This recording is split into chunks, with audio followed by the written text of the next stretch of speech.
Well, greetings and salutations, everybody. Welcome to the best damn movie-related show on the planet Earth, the John Campea Show, coming from right here on my YouTube channel. I am, of course, your host, John Campea, and it is an awesome honor and privilege, as it is every day, to welcome you, our international friends, here on this glorious Monday to talk about our favorite things in the world, movies, movie news, a little bit of television here and there.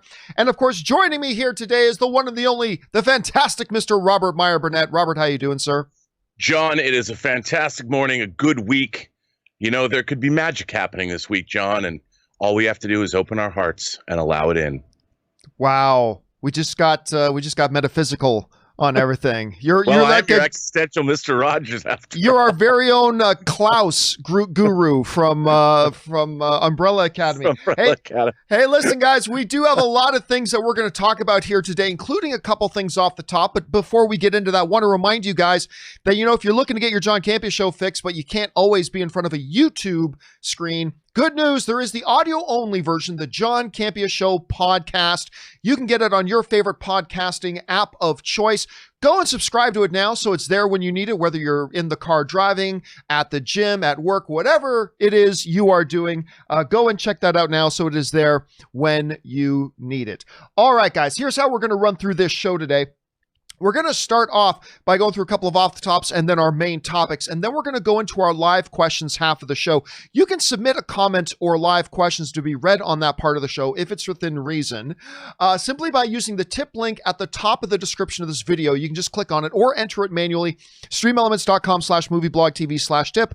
You'll be getting your comment or question on the show, and you'll be supporting the channel at the same time. So thank you very much for all you guys who have already started sending in questions for that stuff. All right. With that stuff down, let's get into our first off the top. Rob, you and I have been talking for some time about the fact that it is not a prediction. It's not whether we hope it will happen, whether it should or should not happen. It's just something that is happening. And that is the death and the disappearance of physical media. We've seen sales for, 4K and DVDs and Blu-rays drop like a stone.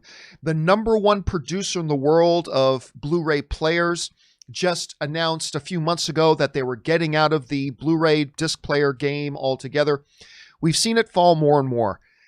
Now, we're starting to hear a little bit from the content producers themselves. A report has just come out.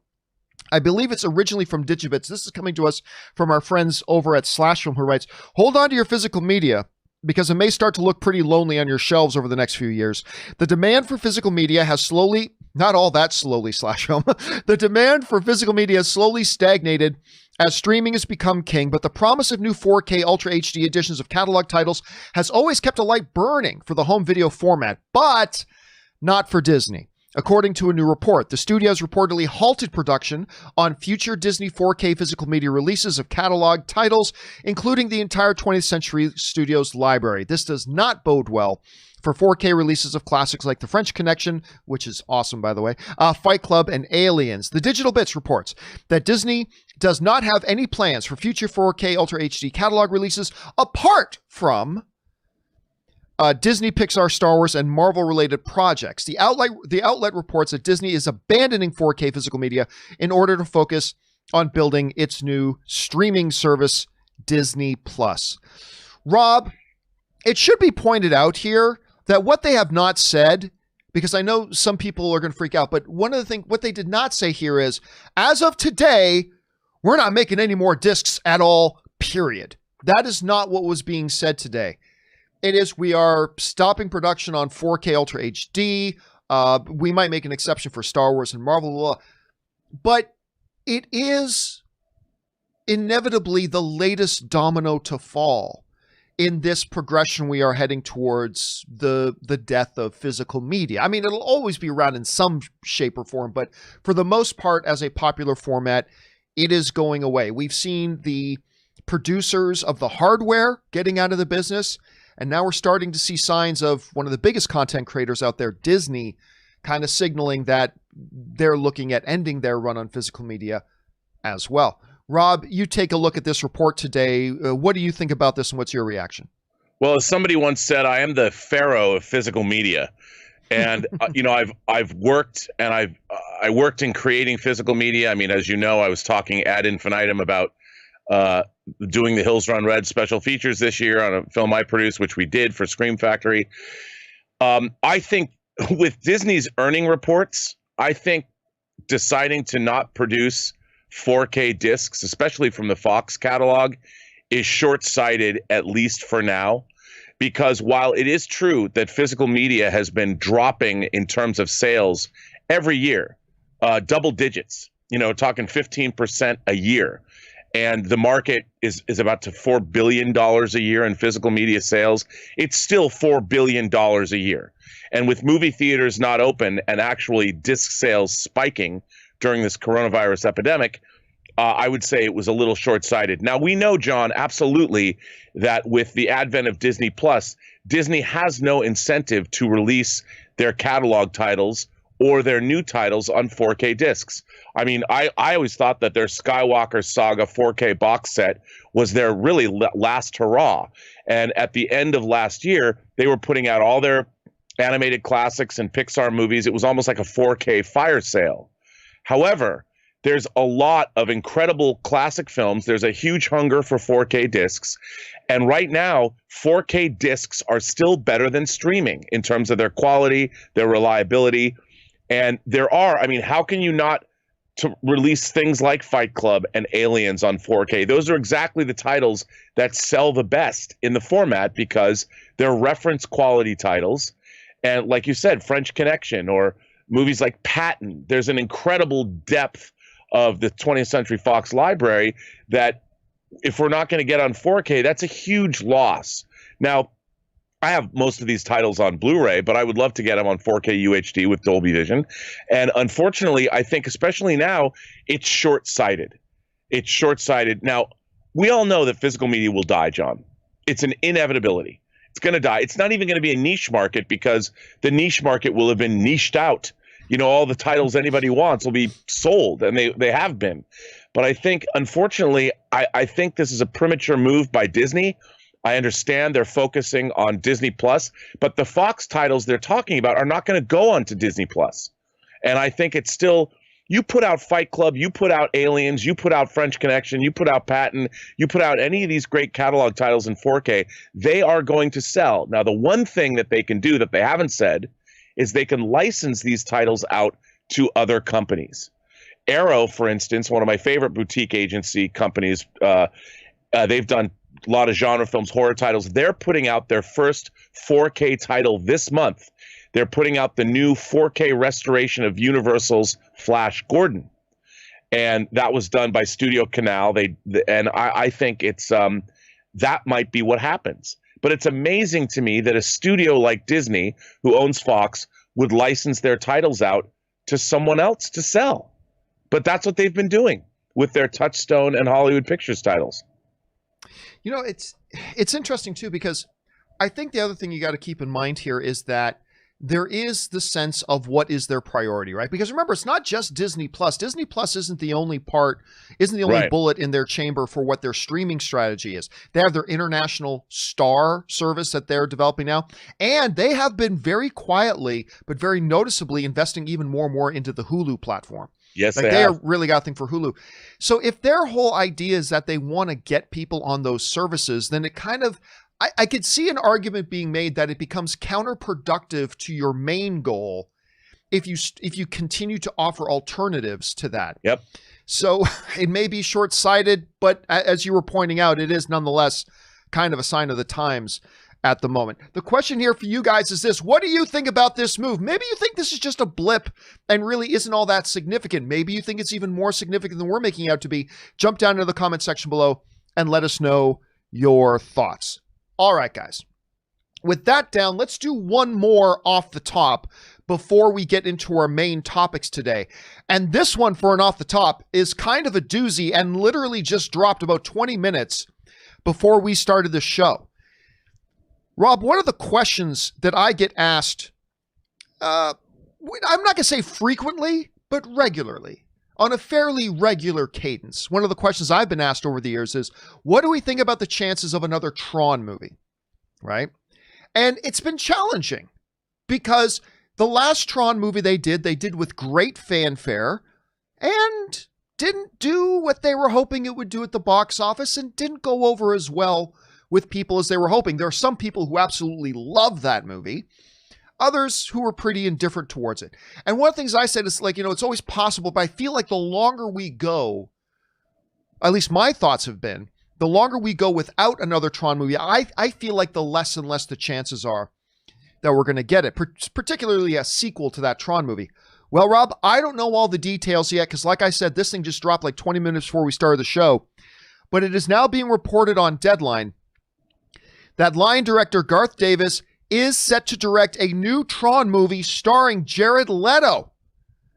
So apparently this thing is coming. This just dropped. Well, I'll read this first paragraph here, exclusive. After taking its time figuring out where it wants the next Tron installment to go, Disney's sci-fi franchise looks to have new life as we are hearing that Gareth Davis, Gareth Evans would be a very different director for this movie. Garth Davis has been tapped to direct the pick starring Jared Leto. Now, there's not many details here that goes into it, but they are making another Tron movie, which I think has got to be exciting for a lot of people.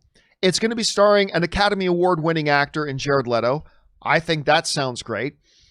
Rob, I can already tell you, though, right now, I already know there are going to be Tron fans out there whose enthusiasm is going to be tempered because with it starring Jared Leto, it appears, we don't know all the details yet, but at least on the surface, it appears this is not going to be a direct follow-up to the last Tron movie, and I think that'll disappoint some people.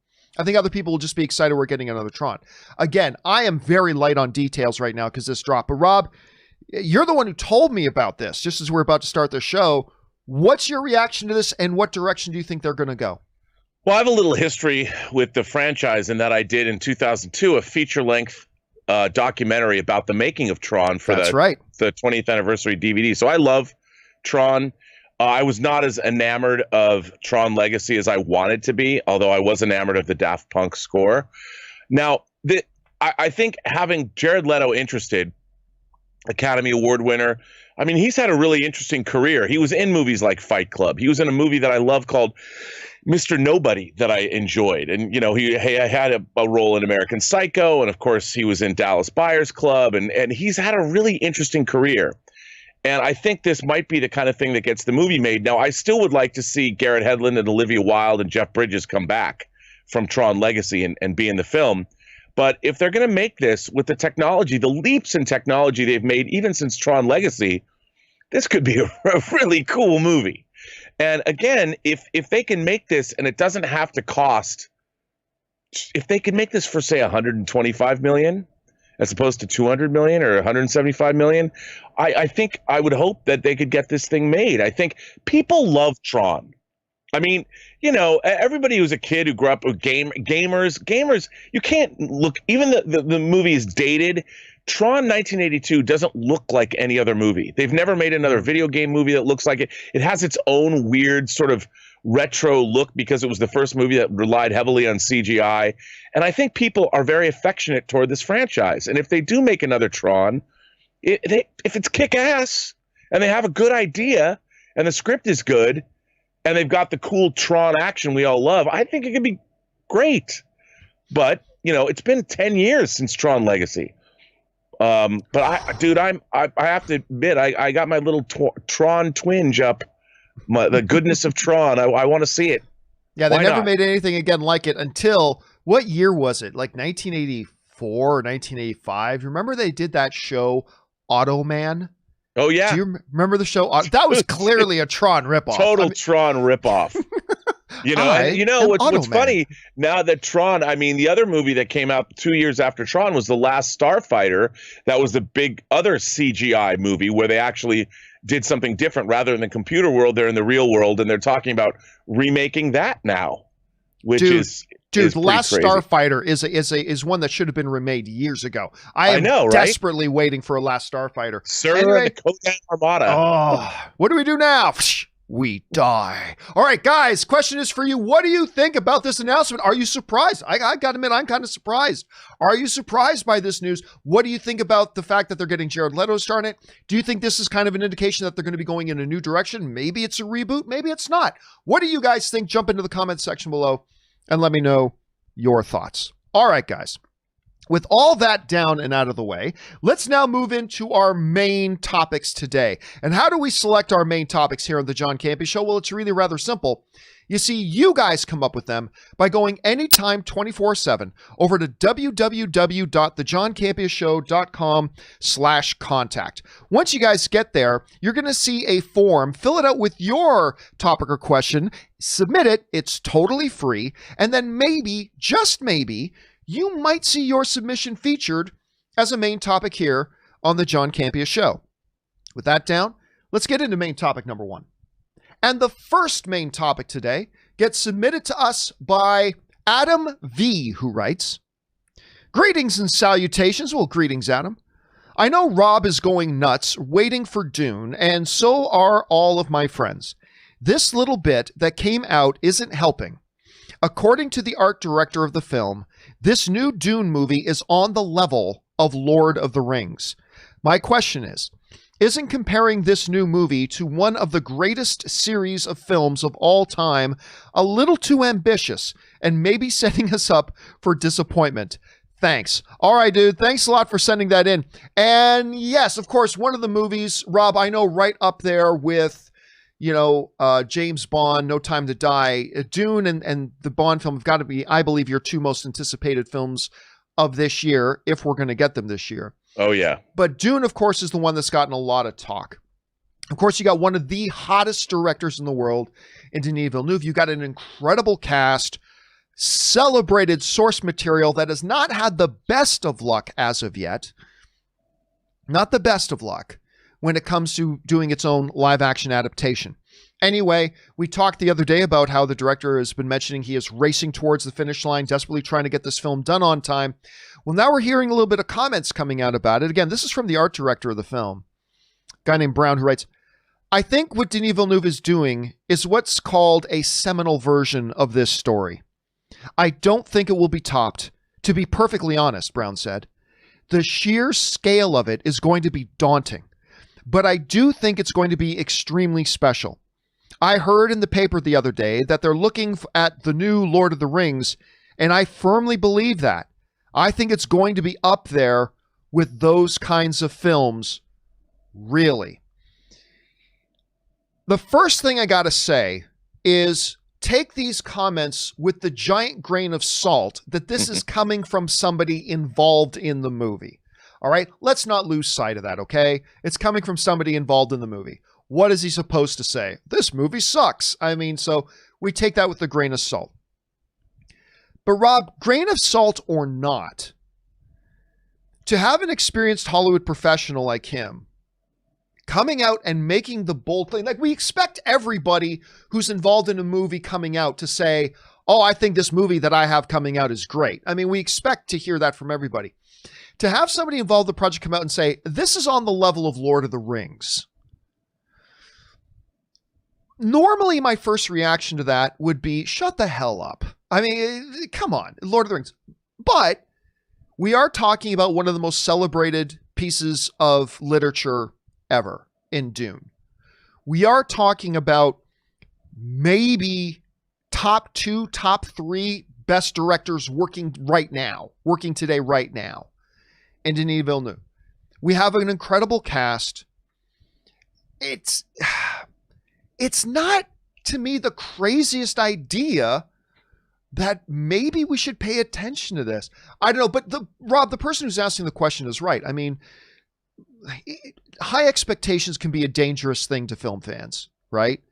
Because we can go into a movie that in all rights is a pretty good movie. If our expectations are too high going into it, we end up coming out disappointed and sad, even though the movie itself might have been pretty good. One of our biggest enemies as fans is high expectations. And this certainly does skyrocket those expectations. Rob, you hear these comments, grain of salt and all, that this is somebody who's involved with the movie, but what do you make of his statement? It's a pretty bold statement. Well, I mean, like with Lord of the Rings, the very attempt, if you're finally making this story with the kind of director that you have and the right budget, and now we've got all of the technical wizardry that exists in filmmaking today around the world, I think that the idea that you're making the most seminal version of this movie, Dune has been adapted twice before, once as Lynch's movie and the other as the miniseries that was done.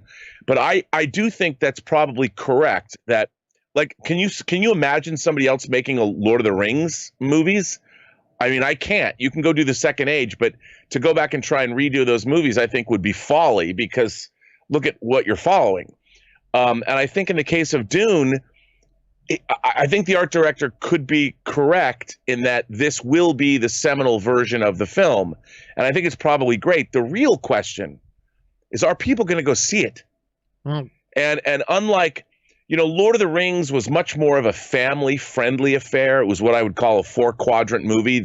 Everybody loves Lord of the Rings, young, old, everyone.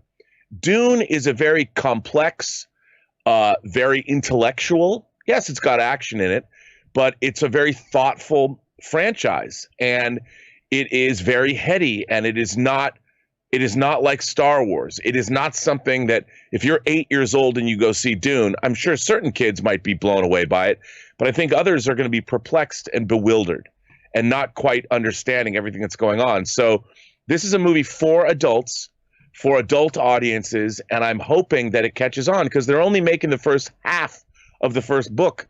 Right. And I think that what I'm hoping for is, to me, this is exactly the kind of science fiction literary adaptation I live for, John. I live for this. I dream of these kinds of movies. But on the other hand, are people going to go? And I will say this. 10 years ago, I would have been really dubious. But now we've had Game of Thrones, which is a very adult, very politically minded fantasy epic. I think the time is right, because we've received some very sophisticated genre entertainment. And I think audiences are primed. I think audiences are in the best position they could ever be to embrace something like this. So I have high hopes, man. And I'm one of those people where my expectations they're Spinal Tap. They're at 11. It's 11. They're up to 11, man. And I hope it's great. I really don't. What do you think? Are you excited about this? Oh, I mean, of course. I've been excited since day one. I mean, you know this. I mean, I remember the first time you and I talked about this. Like, I think when, I think you might have given me a call or something, and we were talking about it. And, like, obviously, when you look at who's directing it, that has a lot to do with it, right? Yeah, and you're a fan. You're a big Denis Villeneuve fan. I am, and I'm actually one of the few fans of the miniseries that they did. I actually got a kick out of the miniseries. Yeah, me too. But it was very theatrical. Yeah, but there are a lot of directors that I like very much, that if they announce Dune with this person directing, I don't know. He is the guy to direct this. I think, especially when you take the sensibilities. I mean, I know they seem like very, very different movies, but look at Prisoners. If you know the story of Dune, and then you look at Prisoners, and then you look at Arrival, to the Denis, and you understand that the guy who made this and this, taking on this source material, it is, I hate saying it's a match made in heaven, because I believe, any movie can be made by any director as long as they're talented and all that kind of stuff. But it really does look like, from the very blueprint of this, that this is something that God designed for Denis Villeneuve to direct. You know what I mean? It just feels like destiny. But I mean, you raised a good question about, will anybody come to see it? We're not going to know the answer to that till the trailers come out. We got to see what their approach to the marketing is going to be. Because look, I'm going to tell you right now, I believe they're going to take an approach to the marketing on this that I believe some Dune purists may not appreciate. And that's fine, because remember, the marketing is there to sell the movie. I believe when they come out and market this thing, I believe they are going to highlight the adventure. They're going to highlight the visual effects. They're going to show off the technology. They're going to show off the stars of this movie. They're going to do a lot of that traditional stuff. And if they do it right, they can bring in the mass audience. I don't know if Dune purists are going to appreciate that, which is understandable. But if they can hook people in, Rob, with those first trailers, I think we could be in for a big hit. I think one of the things this movie has going for, I mean, I read the script, and I thought the script was fantastic. But one of the things that I think is what I love the most is the portrayal of Baron Harkonnen that Stellan Skarsgård plays. Yep. And the way he's written, and I don't even know I can't even imagine what he's going to look like because, you know, he's corpulent, disgusting, flies around like in Lynch's version. But the way he's portrayed, if all they showed in the trailer was Stellan Skarsgård as Baron Harkonnen saying his lines, ranting and raving, I'd be like, oh, I got to see that.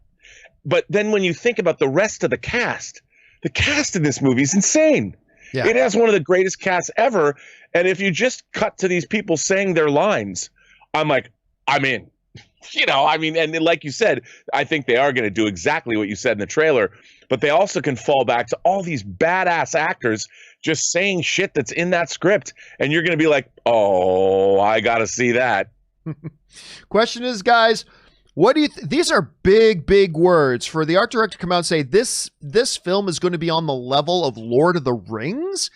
Them is big words. Do you think they can possibly live up to that? Do they only have to come close? Where's your expectation level right now for Dune? Jump down to the comment section below and let me know your thoughts. All right, guys. With that down and out of the way, let's move on to main topic number 2. And our second main topic today gets sent in to us by Greg Meacham. And Greg Meacham writes the following. I am very excited for DC fandom. I'm sure a lot of people are right now, very much. I'm very excited for DC fandom. And I lost my place. There we are. I'm very excited for DC fandom.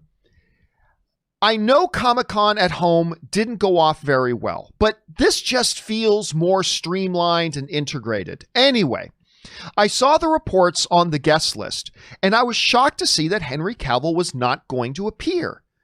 To me, he's sort of the embodiment of the DCEU. And listen, man, you're not alone in that. You're not the only person who feels like he's kind of the embodiment of the DCEU. Anyway, he's sort of the embodiment of the DCEU. I know he doesn't have any new movies coming, but why not appear to talk about Snyder Cut since, you know, he was with Zack Snyder when it was announced in the first place. All right, true words, my friend. Thanks a lot for sending that in. And yes, so this brought up a lot of conversation. The guest list got released for DC fandom. Now, again, on the one hand, I heard some people talking about this online that their enthusiasm for DC fandom dropped after Comic-Con at home because, you know, it's just a lot of pre-recorded stuff. They could have just dropped it on YouTube instead of gathering it together. But I agree with you. I feel like this whole DC fandom thing that they're doing is more well thought out and does feel more integrated. And I think one of the things you can hang your hat on is that I believe they probably now had the opportunity to watch what happened at Comic-Con at home, see what worked, see what didn't work, and now they can benefit from those lessons learned. A couple of big things about names appearing, you know, Val Kilmer is going to be one of the guests there, which is kind of cool. But the name, Rob, the name that was not there was Henry Cavill. So clearly, Henry Cavill is not going to be there. However, Rob, I want to propose the following. Put on your tinfoil hat with me for a moment and let's go for a ride. Let me be very clear about this. What I'm about to say was not given to me by any insider information. Okay? So this is not fact. I have not been told this by anybody involved at DC or at Warner Brothers or anything. Okay, let me just be clear about that.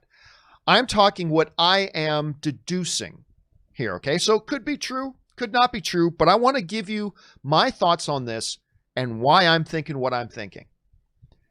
I believe the only rational explanation is that Henry Cavill is going to be there and that they are keeping his appearance a secret for the announcement, a surprise announcement of a Henry Cavill Superman project. Whether that is a standalone Superman film or that he is going to be appearing in Black Adam or he's going to be appearing in whatever it is, I believe that the reason they have not announced Henry Cavill is because his is going to be a surprise appearance in conjunction with the announcement of a Superman project, whether it's Superman being involved in another project or getting his own standalone film. Let me break down why I believe this. All right, let's go over to the Campea classroom for a second here. Okay. Henry Cavill. Henry Cavill, Superman. All right. And let me follow me here. Follow me here. And then let me, of course, Henry Cavill hasn't been Superman. There are those reports that they have parted ways. This is a few years ago when asked about it, when directly asked, hey, Warner Brothers, are you still going to have Henry Cavill as Superman? What was their answer? As of right now, we have no future plans for Superman, but we love working with Henry Cavill. It was the worst non-answer in non-answer history. It was terrible. But a couple of things I want us to point out here. On November 19th of 2019, okay? In an interview with Men's Health magazine, Men's Health, my typing is horrible. In Men's Health magazine, Henry Cavill said the following: the cape is still in the closet, right? Now, all that really told us at the time, back in November of 2019, was that Henry himself has not given up on the idea of playing Superman, right? We still had the haunting words of Warner Brothers saying, we currently have no plans for Superman, but we love working with Henry. But still, November 19th, 2019, Henry says in Men's Health magazine, the cape is still in the closet. Okay, now let's fast forward to May 20th of 2020. Zack Snyder is doing a Man of Steel watch-along, right? And who does Zack Snyder have on with him? Henry Cavill is on that Man of Steel watch-along. I mean, he is the Man of Steel. But what May 20th, 2020 is going to be more remembered for is not that they did a Man of Steel watch-along. It was the Zack Snyder Justice League going to HBO Max announcement, right? That's what May 20th, 2020 is going to be remembered for. And who was on screen with Zack and Deborah Snyder when they made the announcement about Zack Snyder's Snyder Cut of Justice League going to HBO Max? It was Henry Cavill. Okay, so Henry Cavill was there. November 19th, he says the closet's still in the cape. The cape is still in the closet. The cape is still in the closet. All right, on May 20th, the announcement comes, and who's there with Zack Snyder?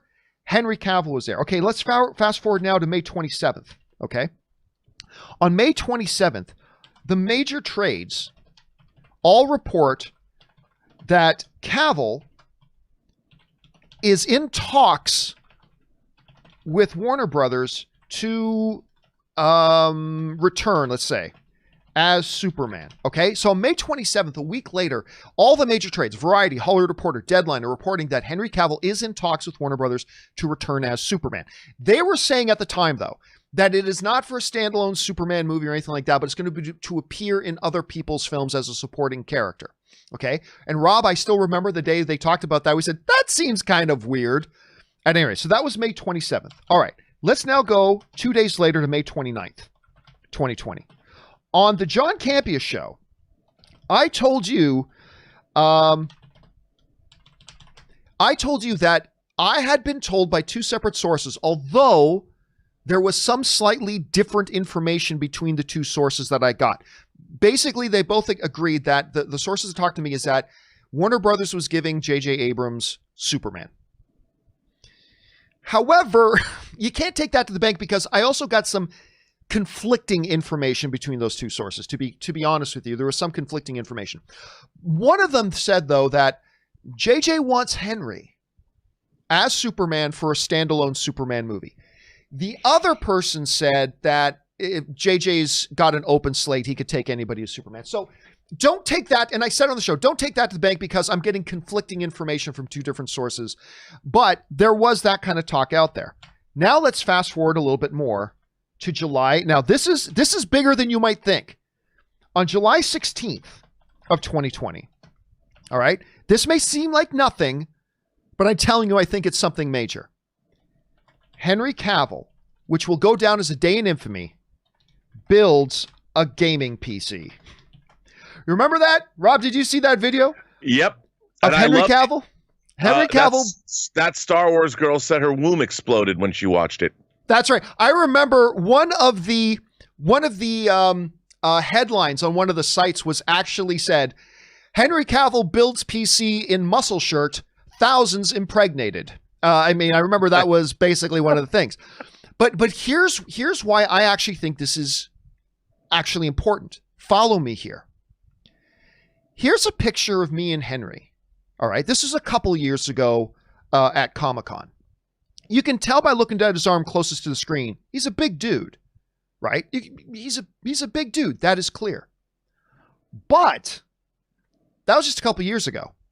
It's hard to tell just from one still picture. You have to go and watch the video. The amount of muscle Henry Cavill has put on is daunting. This is a bad angle for his arms, but I'm telling you, his arms are significantly bigger than they've ever been. Also, the thickness from his back to the front of his chest is thicker than it's ever. His shoulders are bigger than they have ever been. John, what's the point? He is working out like crazy. And I believe, tinfoil hat and all, that's another sign he's preparing for Superman. He's preparing to put the cape back on again. I believe this is him preparing to put the cape back on again. A lot of big physical muscular actors will sometimes try to trim down for other roles because sometimes their sheer mass doesn't make them the best candidates for other types of roles.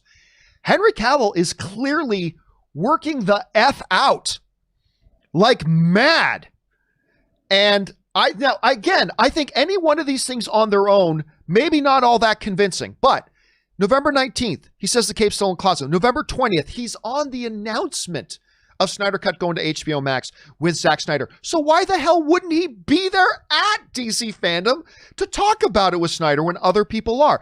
The 27th, the major trades reports that he's in talks to maybe do something. On the 29th, I told you about the J.J. Abrams things. And July 16th, we get a good glimpse of him building this PC, and he is yoked beyond what he has ever been. Now, some people may say, but John, what about Ben Affleck? Ben's not announced. Ben's not going to be there. Well, I mean, I think the Ben Affleck situation is clearly a very different situation. There's a lot more moving parts and baggage and everything that goes along with Ben. I don't think Ben not being there is any kind of a surprise. I don't think that's any kind of a surprise. That's not to say it's impossible that he could make a surprise appearance too, but I'm just saying, when you consider all those pieces of evidence, it is shocking that they're not saying Henry Cavill's going to be there. It's not so shocking that they're saying that they're saying Ben's not going to be there. So I believe those are two different situations entirely. So again, let me make this very, very clear in case I didn't make it clear enough before. I am the recipient of no insider information. I have not been fed info by anybody at Warner Brothers or DC saying, hey, John, just so you know, Henry is going to be there, is going to make an announcement. None of that is there. This is my own deduction of the facts that we have in front of us, okay? Purely my own speculation. Could be right, could be wrong. But I'm telling you, I believe that Henry Cavill is going to appear at this thing and they will make a surprise. It's going to be one of those, oh, just one more thing, everybody. And they bring out Henry Cavill. Hey, guys, sitting there in his tank top making another PC. Just, you know, I'm going to be appearing in the Flash movie with, with all my new muscles and everything. Or maybe they're going to announce a Man of Steel 2. Who knows? But, Rob, that's what I'm deducing. Granted, I fully admit, Rob, this is me putting on the tinfoil hat.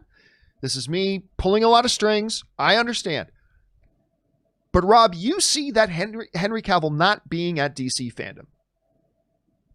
It just makes no sense to me, especially when you consider everything's going. Rob, what do you think about this little conspiracy theory of mine? Do you think Henry actually is not going to be, and it is exactly as it appears to be? Or are you putting on the tinfoil hat with me and you think there's going to be some kind of surprise? What do you think? I'm with you.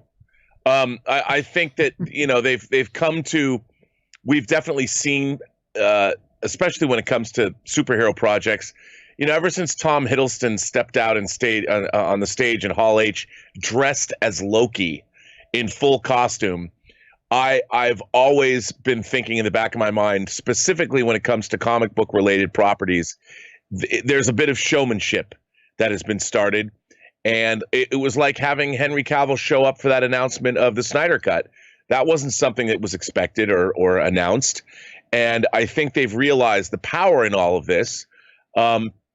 After all, this whole DC fandom event is all about generating. It's all a giant marketing ploy, and I think it's great. I think it's great for their brand. I think it's great for what they're doing.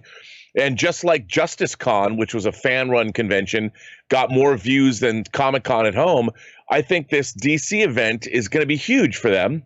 I think they've been marketing it well. I think everybody's excited for it. And I think they're going to need to drum up excitement by doing exactly this. And I mean, what I like about it is it basically says in a subtle way, if this happens, that Superman is still the crown jewel. When we're going to bring in a special guest, it's going to be Henry Cavill. And I would imagine that they will finally announce. There's never been a movie called just Superman. There's been Superman the movie, and Superman 2, and Superman 3, and Superman 4, but there's never been Superman, just Superman. And I think that's what they're going to announce. I think they will announce that, like you said. I think it'll be a big deal. It'll probably be, I don't know if it'll be a J.J. Abrams thing or not, but I kind of hope not. But I think why not? I mean, we're getting, when it comes to DC, and after the Snyder Cut was announced, to me, all bets are off. And, you know, Zack Snyder dropped that picture of Steppenwolf this weekend, which looks way better than the Steppenwolf we got in the finished Justice League movie. And I'm like, they know what they're having. I think no one is having more fun right now than Warner Brothers. Now with the Snyder Cut happening and Wonder Woman 84 coming out and all this stuff happening, the Pattinson Batman, they're having a ball. And I think, why not? Because it's all free. How many impressions do they get on the internet when these things happen? Millions? It's marketing like they've never seen before. I agree. Now, listen, I also want to point out, too, some people are making a semi-valid point. There are some people want to remind me in the live chat that, hey, John, don't forget, I mean, Henry Cavill was this Geralt of Rivia, right? He was really big in that. Yeah, he was, but he wasn't as big as he was in that PC building picture. He was not that big in Witcher season 1. So again, listen, this is all speculation. Make no mistake about it. This is all speculation on my point. I just, again, it seems really odd to me that you'd have Henry Cavill there for the announcement of the HBO Max event, but not have him there on a panel to talk about it. That seems very, very odd. And, you know, all the other things put together. And I'm sure you guys are going to bring up more of these questions. I'm sure we're going to talk more about this once we get into the live questions part of the show. But for now, let me ask you guys, what do you think? As a matter of fact, I decided to make that the topic of today's question of the day. Just before we started the show, I jumped into our community tab on the YouTube channel there, and I posed the question to you guys. And I simply asked, question of the day, Henry Cavill is not listed as a guest at the upcoming DC Fandome, despite the fact that he was with Zack Snyder when they announced that Justice League Snyder Cut was coming to HBO Max. Do you think he's really not appearing, or do you think it's a setup for a surprise appearance and Superman-related announcement? I gotta tell you, I'm surprised. Right now, a little over 3,000 of you guys have already voted on this.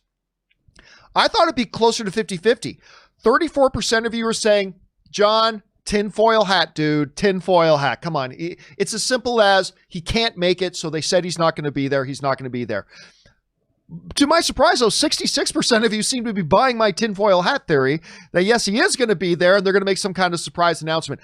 Again, I don't know, but that's where we're at right now. 66% of you saying, yes, he's going to be there. 34% of you are saying, no, he's not. We're going to leave that poll up there again. It's in the community tab of the YouTube channel. By the way, you should be subscribed to the YouTube channel, guys. Make sure you click on that subscribe button, become subscribed to the channel. So go on in there. In the meantime, guys, for those of you here now, just jump down into the comment section and let me know what you guys think. All right. With that down, guys, let's get on to our third and final main topic today. And our third and final main topic today gets submitted to us by our friend Ronnie Shama. And Ronnie Shama writes the following. Hey, John, I've been watching since Man of Steel. It's always surprised me how many people have said they started watching me with the Man of Steel review. It's always crazy. With the new ruling on studios being allowed to own theaters, I know you said on Open Mic that you don't think Disney, Paramount, or Warner Brothers are interested in the exhibition business. But what about Universal? They've been trying to cut out the middleman theaters ever since the pandemic started. What are your thoughts? And keep the filthy shielded with a mask. All right, thanks a lot for sending that in, man. And listen, one of the bigger pieces of news over the past couple of days that is really more insider baseball, it's more industry stuff than it is the flash of the celebrities and what's the next big movie. But it's a huge issue. And we started talking about this, Rob, last year when they were saying they were bringing this to the court to have the Paramount consent decrees, which has been around since 48? Is that when they were initiated? I think it might have been 48. Yeah. That they are going to be struck down. And a couple of days ago, it became official. The Paramount consent decrees have been struck down. Now, a lot of people ask, the Paramount what?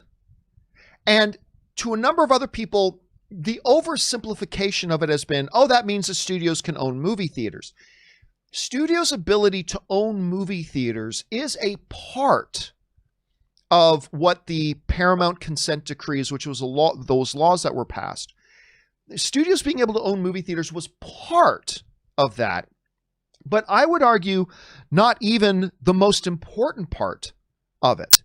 Now, let's get you guys caught up here for a second. For those of you who don't know what they are, so forgive me, but we're going to jump back into the Campea classroom for a second here. So basically, from the 1930s through to the 1940s and the end of the 1940s, you basically had a studio system that had a total monopoly, although it was multiple companies, a total monopoly on the entertainment industry. You had MGM, you had Fox, you had I believe it was RKO Radio Pictures. That later, I believe, got acquired by Universal at some point. And anyway, they were one of the big, you don't hear of them anymore, but they were one of the big guys. You had Warner Brothers, and who was the fifth? 20th Century Fox. Oh, and of course, you had Paramount, right? So you had these five bodies, these five studios that basically had a controlling interest over everything. What they were basically able to do was they were able to, these studios could own theaters. They could do block booking. We'll talk about block booking in a second. And they were able to enforce regional exclusivity. Regional exclusivity. Now, these were real problems for antitrust when it came to the government, because basically what happened was, with theaters being able to own what was called the vertical market, right? They were able to own the verticals. We produce the content, and we're in control of the distribution of the content, and we're in control of the exhibition of that content. That caused some real anti-competitive problems. So at some point, the government stepped in and said, we need to do something about this. And they passed these laws which blocked the practice of block booking. And again, we'll talk about block booking in just a second. Block booking is really, really important here. Block booking is very important. We're going to stop the regional exclusivity, and that's important too. We're going to talk about that in a second. And we hereby command all of you studios, MGM, Fox, RKO, Warner Brothers, Paramount, we hereby command you guys to divest yourselves of your theater ownership. So that's what they did. They have divested themselves of their theater ownership. Okay. So now we fast forward to modern times. And it came out that the government was saying, the Department of Justice was saying, the Paramount decrees, which came out lifetimes ago, is antiquated now. It doesn't really fit. There's no real need for it today.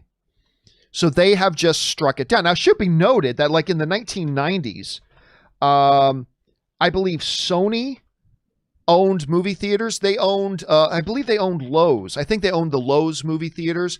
I think Warner Brothers owned some international theaters, I believe. So I don't know how that was allowed while the Paramount decrees were still in place, but there was some movie studios owning movie theaters as it was anyway.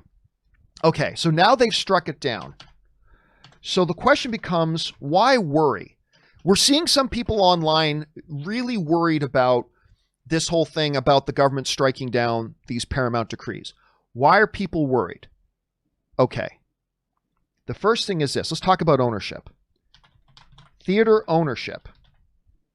If Disney can own a movie theater, let's say Disney, for argument's sake, Rob, let's say Disney buys AMC Theaters, right? That's now their theater. That's their theater. They can, if that happens, they can now start to overcharge other studios' movies to play in their theaters, because it's their theaters. They can give their own movies a competitive advantage. Hell, if they wanted to, they could just not play Paramount's movies in their studio. This is our theater. We don't have to play a Paramount movie in our theater. We don't have to play a Warner Brothers movie in our theater if we don't want to. You know, all that kind of stuff. So part of the fear is becoming that if Disney owns the entire vertical from creation, distribution, and now the exhibition, the fear is going to be that you could get theaters being owned by studios, and then we start to get into real regional problems. The regional problems are the key thing for a lot of people, because let's say you only live within, like me, I don't have another movie theater that's not an AMC within 10 miles of where I live. Outside of 10 miles, I got a bunch. I got the ArcLight, I got some Regals, but I don't have another movie theater within 10 miles of me other than AMC theaters. Well, what happens if Warner Brothers has Black Adam come out? I can't go to any of my local theaters to see it because, well, sorry, these are Disney-owned theaters. You got to go to the Warner Brothers-owned theaters. So that becomes a fear as well. Now, what I have always said is that this is a non-issue right now. I believe theater ownership by studios is non-issue right now, mainly because I don't believe in any world or any reality are studios interested in owning movie theaters right now. Owning movie theaters today is very different than it was in 1950s. It is a cutthroat, minimum margin, high risk kind of endeavor that they would much rather have other people doing than them doing it themselves. And, you know, I was reading an article on Deadline, Rob, where they were basically affirming that the Deadline reporters were talking to some industry insiders, say, yeah, none of the studios have any interest in acquiring theaters, I should say. That's not to say that that couldn't change, but hey, it is what it is. Okay, let's see worry number 2. Worry number 2 is about block booking. And Rob, I think you're going to agree with me that this is probably the true biggest worry. This is the true biggest worry. What block booking is basically this. Let's say Disney has Avengers 5, right? Now, what happens normally, what has happened is Disney, as their own distributor, goes to the movie theaters and they negotiate with the theaters about the terms of releasing their movie Avengers 5 in theaters. It can be everything from you have to agree to a minimum 7-week run. You have to agree to giving up 100% of the box office for the first 3 days. It could be, you know, a bunch of different terms and agreements that you can put in there. But the thing is, the key is that you negotiate on a per film basis. That's what it has been under the Paramount decrees. You negotiate for that one movie, and then you make other deals for other movies. What block booking is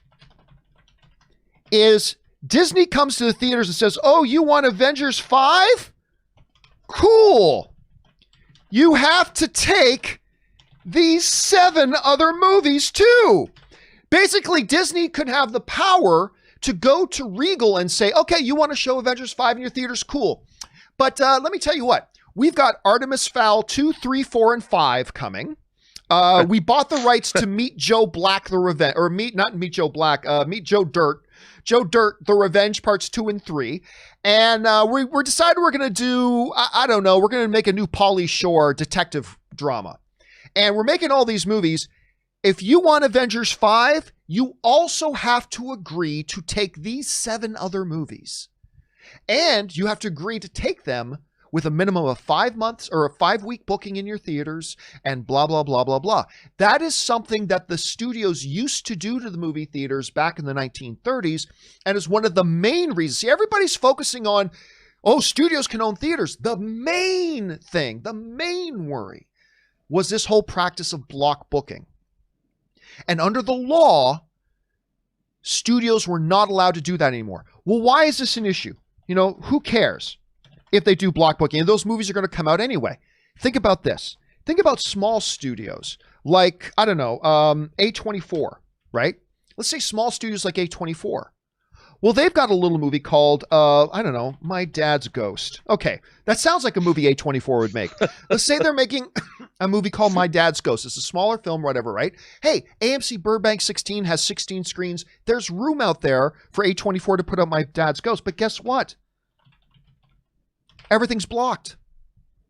AMC has to go to A24 and say, you know what? We would love to play My Dad's Ghost. But we made a commitment 3 months ago when we put out Avengers that we were going to take, you know, Artemis Fowl 2, 3, and 4, completing the great trilogy, the quadrilogy of Artemis Fowl coming out, and our screens are booked. Our screens are booked. We have no room. That was kind of the main concern. That it would be an unfair advantage of the big studios over the small ones. It's an unfair advantage. Man, I'm terrible at trying to type while I'm doing this at the same time. Unfair advantage for the big studios over small. Suddenly the small studios are getting pushed out of the theaters altogether, and they got nowhere to exhibit their movies anymore. So that became a problem. One of the other big ones, Rob, sight unseen bookings. This is a big one. What happens now is that, let's say Disney wants to put out Artemis Fowl 2 in theaters. Okay. They go to Regal, they go to AMC, they go to Cinemark, and they meet with their individual representatives, and they say, by the way, here's our movie, and they have to show them the movie. So now the Cinemark guy, the booker for Cinemark, he has seen the movie. He knows how good or bad it is. He can make his own determination about, how do I think this will perform? Do I think this will bring people out? And okay, we'll agree. So before entering into negotiations about how much cut of the box office gets taken, about how many weeks they're going to do, he's at least now seen the movie and they can negotiate on good faith. Guess what?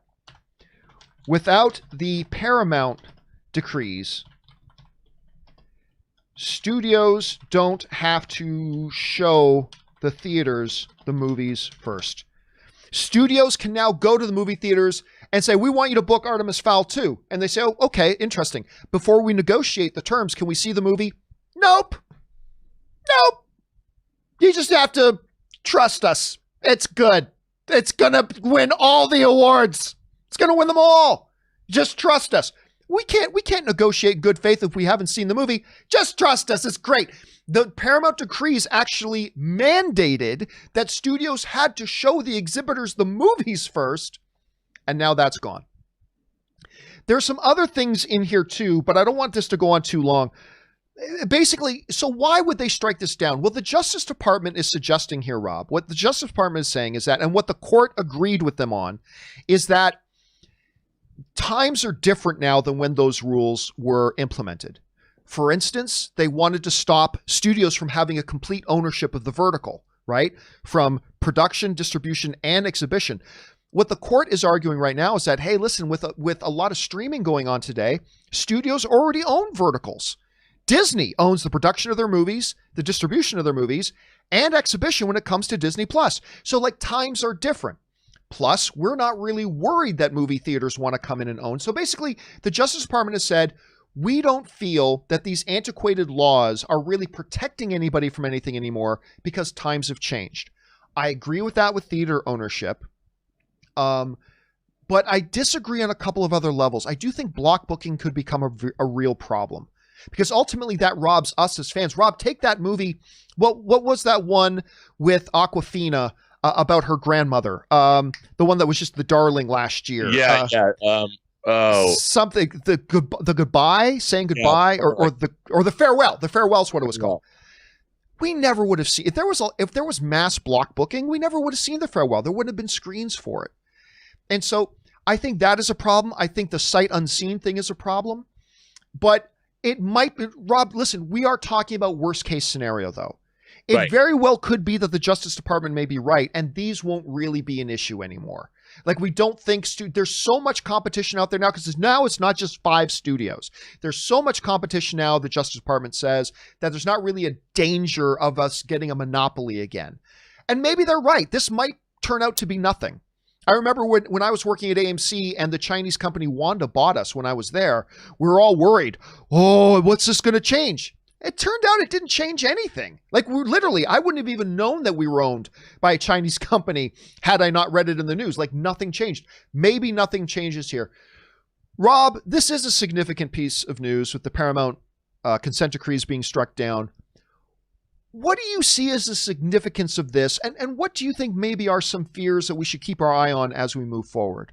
Well, I think you did a great job of breaking it all down. Again, you know, that the idea that are the studios going to suddenly jump into exhibition? Now, that's a tall order. And I think that now, if there's ever a time that it could happen during this pandemic, obviously movie theaters are not exactly, especially domestic movie theaters, aren't in the best shape. And if there's a time for a takeover, now would be the time. But the real question is, there's also the flip side. In terms of vertical integration, we're now seeing a seismic shift happening in terms of like Mulan going direct to Disney Plus. I mean, the studios, we're moving into waters where exhibition as we know it could change drastically over the next couple of years. I mean, this is going to be a sea change that I could see. We might be in a rapid evolutionary shift right now. And I don't really think that the studios at this point are interested in jumping in and buying theater chains. I just don't see it happening. So I don't think the decrees are it's going to be a worst case scenario now, because if anything, we've got the studios doing the exact opposite. They're like, how can we figure out how to not have movie theaters altogether?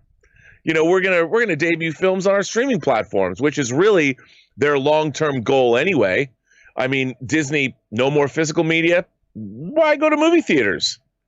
I mean, why not control their own direct distribution and cut out the middleman entirely, which is a direction I think that they're heading in. So I don't really think that rescinding these decrees is going to affect that much in the long run, because right now exhibitors are fighting for their very existential lives, and they are facing an existential threat. So I don't think we have to worry too much, but assuming this goes away and movie theaters are suddenly acquired by Disney or Amazon or whomever, what you were describing could very well come to pass. There could be a lot of bad practices, but I just don't see that happening. I think right now we should be more worried and focused on whether movie theaters are going to come back, whether we're going to have the kind of exhibition we all know and love. Well, that all depends on how quickly we get past this pandemic. I know. And frankly, I don't think movie studios, I hope, because what's going to happen is when you have AMC, their job is to provide, they teamed up with Dolby. They gave us AMC Theater, the Dolby theaters that are awesome. You want a company whose job is dedicated to the idea of showing films. Movie studios are like, they should make movies. I'd rather have companies like AMC that were spending $5 billion to upgrade their theaters and give people the best experience they can have, because that's their one job.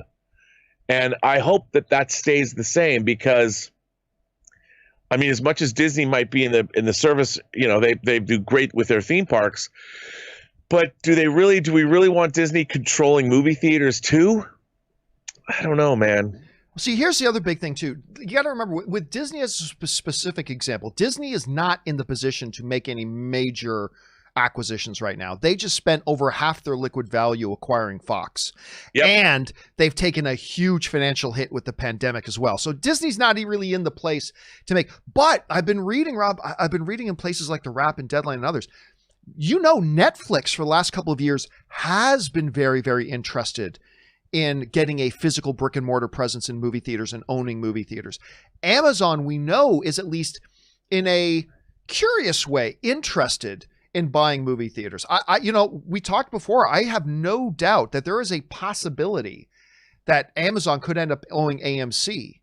It could be Amazon Movie Cinemas is what AMC is going to stand for moving forward, right? And that could be interesting, because you see these companies, these new companies, that's the interesting thing, Rob. It's these new cutting edge companies like Netflix, like Amazon.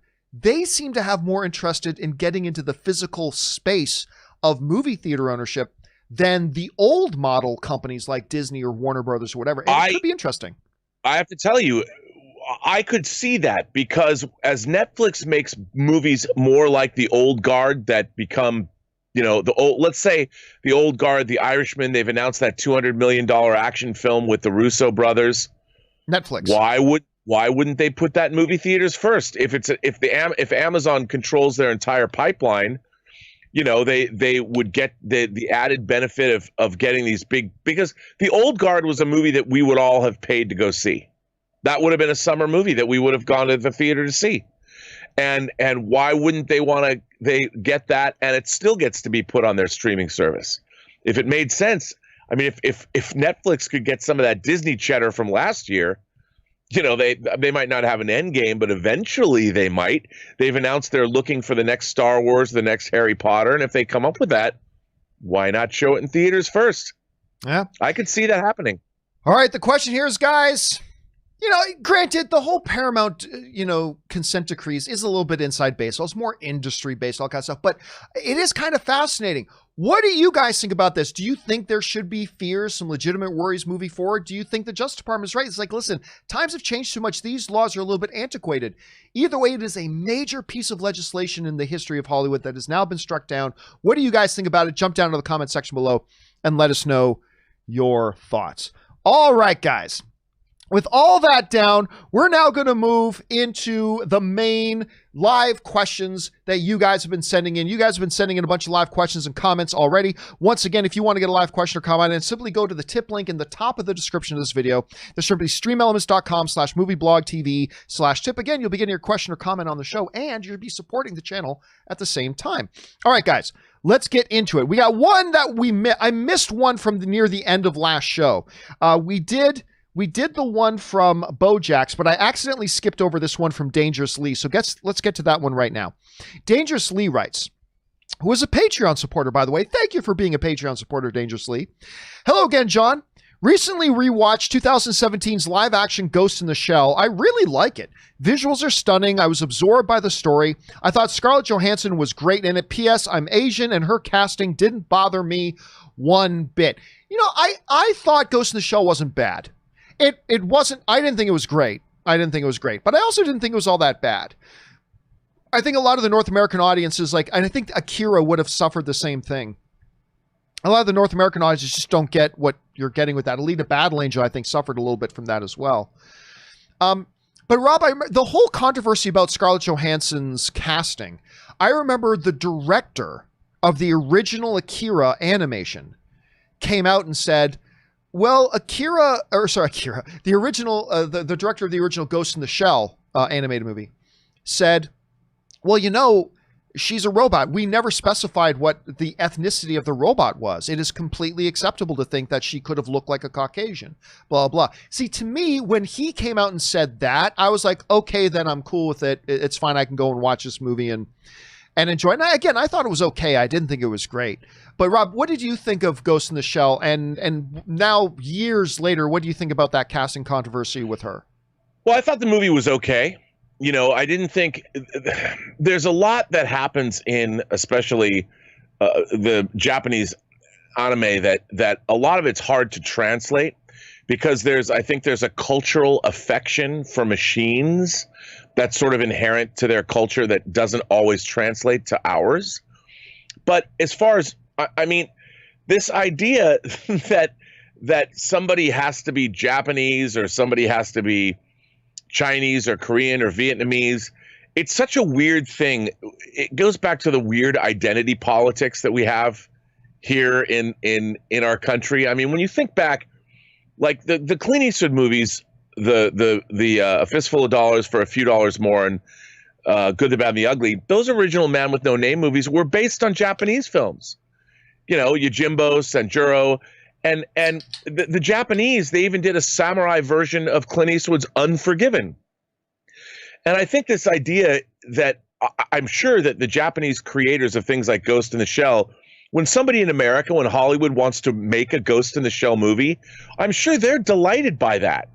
Like, it's amazing that an American Hollywood movie would be made out of our manga. And everybody understands that in order to get that movie made, it's expensive. You have to have a star. It's not about social justice or identity politics. It's how many women in Hollywood can we put in a movie that we're going to spend $100+ million on that would get worldwide audiences to go see it? I mean, this is just an economic reality of filmmaking. And anybody who's ever made a movie, especially trying to get distribution, the first question is, who is in it? Who's in your movie? Because if you don't have somebody who's known, well, that diminishes the power of your movie to get an audience.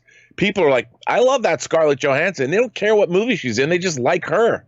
So they go to see the film. That's the whole idea about putting a star in a film. And I think that movie would not have been made without Scarlett Johansson. And I think, is the world a better place that it got made? I think so. I agree. All right, let's move on. Next question here comes to us from Movie Idiot, who writes, "Hey, John, have you ever seen the 2005 action movie Unleashed with Morgan Freeman, Bob Hoskins, and Jet Li?" Yes. I honestly feel Jet Li did a great job of actually acting in this film. What are your thoughts? I didn't think he did a great job of acting in the film, and I'm a big Jet Li fan. I became a big Jet Li proponent like a long time ago, and I think he's fantastic. Ever since I saw him in Lethal Weapon 4, I'm like, this guy needs to be in every movie all the time. Like I was huge on him in that. But honestly, Unleashed didn't work all that well for me. There's obviously some great action. Having somebody like the late great Bob Hoskins in that was also great. It never, I wouldn't put it in my top 5 favorite Jet Li things personally, but I thought it was. Rob, did you ever get to see Unleashed? I have never seen Unleashed. I've seen the one though. By the way, I worked in a visual effects company for a while. The One was, I believe, the first actual Hollywood movie that we got a contract to do some work on. Wow. We did a little bit of work on The One, as a matter of fact. So there's that. No, it's not all that good. As it turns out, every movie we ever worked on, other than Sin City, was totally terrible. All right, let's move on here. Next one, Shadow Jester writes, "Hey, John, good morning. What do you think are the chances of us down the line getting an MCU Sinister Six miniseries on Disney Plus between 3 and 4? Gives us time to properly develop villains. Good way to intro Norman, Giancarlo Esposito. Everybody wants Giancarlo Esposito in everything today. It's kind of like when Lord of the Rings was out, every movie that was coming out, people would go, Peter Jackson should direct that. Like, it's everything. Right now, everybody wants Giancarlo Esposito because he's awesome. Why not? Or even any Spider show on D+. I don't know. I mean, it's possible. But by the way, again, I wholeheartedly reject this whole notion. And Rob, I know you and I have discussed this before. This whole notion that, you need to have a lot of time. If you're going to have a movie with multiple characters, you need a lot of time to develop each one of those characters before you do them. No, you don't. You know what? Before George Lucas made Star Wars, he didn't need a standalone Han Solo movie. He didn't need a standalone Obi-Wan Kenobi movie. He didn't need a standalone Luke Skywalker movie, and then a standalone Prince. Guess what? He introduced all of those characters in the same movie, and we never felt, boy, that movie really needed more build-up. No, it didn't. Guardians of the Galaxy is the one I go to a lot today, right? By today's standards, people think, well, you can't just do a big team-up movie like Guardians of the Galaxy. You need a standalone Star-Lord movie. You need a standalone Gamora movie. Then you need a standalone Rocket. No, you don't. If you do your movie right and you tell your story properly, you can bring in a bunch of different characters into the movie, introduce them, establish their dynamic, and get your story going. I don't believe you have to do that. Now, 20 or 30 significant characters, maybe that's different. But I don't know. I personally don't see the need for any kind of Sinister Six thing. And I think not only Sony, first of all, Marvel doesn't have the rights to do something Sinister Six right now. That's just something they don't have the rights to do. And I don't think it's something that I think Sony is still licking their wounds over the Amazing Spider-Man 3 and Amazing Spider-Man 2 and what they tried to do with Sinister Six. And I think they are still, they're still butthurt over what happened with that. And Disney just doesn't have the rights to do it. So I don't know, Rob, what do you think? Do you think there's a chance that we could see something like that? Well, they are doing these standalone movies. I mean, if we ever see Morbius, which I really want to see, and maybe but like you said, it's a strange world we live in. It really comes down to, does somebody have a good idea and can somebody execute on that idea? And I just can't believe they made a Morbius movie. I mean, I know, and it looks good. I want to see it. And it was supposed to have already come out. Like that's another movie that no one talks about, but we were supposed to already get that movie. I love the trailers for it. I know, really, and I'm like, I've always loved that character. So I think, again, maybe they're building up to something like that, but who But it knows? would have to be a Sony thing, though, right? Like it would at this point, it would have to be a Sony thing. Yeah, I think it would have to be a Sony thing. Unless some kind of new deal gets made, but I don't really see that happening. Yeah. All right, let's move on here. Let's see. Tambula the Spider Monkey writes, I wholeheartedly second the recommendation for Justify. I've had a number of people writing in lately to tell me to try out Justify, which I very much do want to watch, the Timothy Oliphant show. It has the coolest line ever uttered in it. No spoilers. Oliphant takes a bullet out of his gun and throws it at a guy. He then says the next one will be coming a lot faster. That is a great line. I've never seen the show. I'm telling you what, though, I am down to watch that show. I do at some point want to get a chance to go and watch it. I got a few things coming up that I need to get through first. Ann and I are still trying to get through Dark. But Justified is definitely one that's in my queue. Justified is absolutely one in my queue. Thank you for adding your voice to the recommendations on that, Tumbula. I appreciate it. All right, the Sock writes, watched Air Force One. I really like Air Force One. Watched Air Force One in Jurassic Park for the first time. Also watched the Jack Ryan series, and I've never been so excited for a show to come back. They really knocked it out of the park. I'll tell you what, Rob, I know you and I we've both watched the Jack Ryan series. I was extremely impressed with season 1. Me too. Like, really impressed with season 1. And I keep forgetting the name of the actor who plays opposite John Krasinski. He's in The Wire. And the guy who plays the Wendell Pierce. Is that his name? Yeah, Yeah. he plays the James Earl Jones character that James Earl Jones played in the movies. Greer. They had a great, yes, Admiral Greer. They have great chemistry together. I liked season 2. I did. I liked season 2. I didn't like it nearly as much. I didn't feel like they crushed it or knocked it out of the park.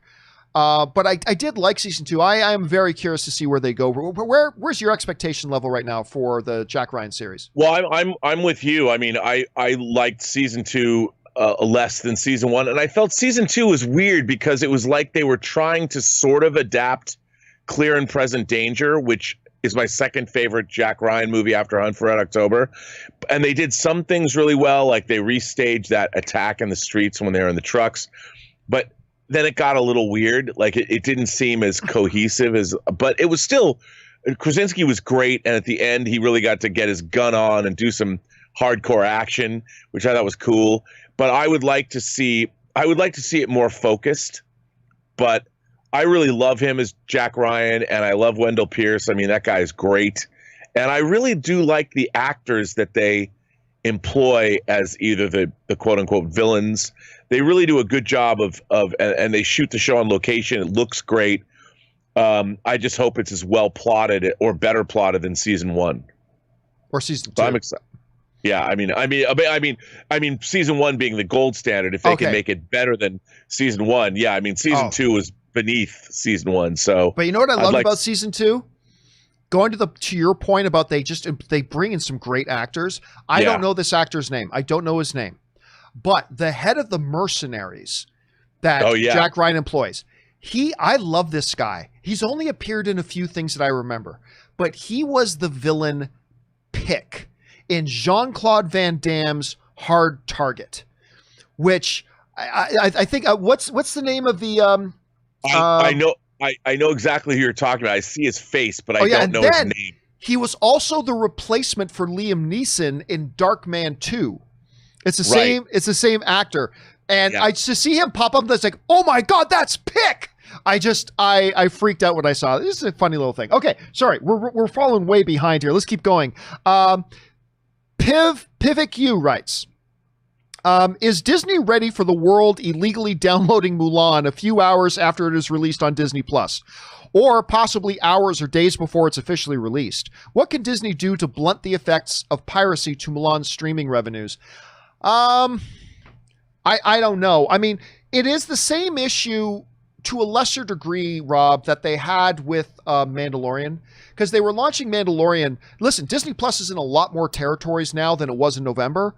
But at the time, there were a lot of key countries that Disney Plus was not out in, and they had to understand that Mandalorian is going to get pirated a lot. But hey, it was being pirated in places that Disney Plus didn't exist.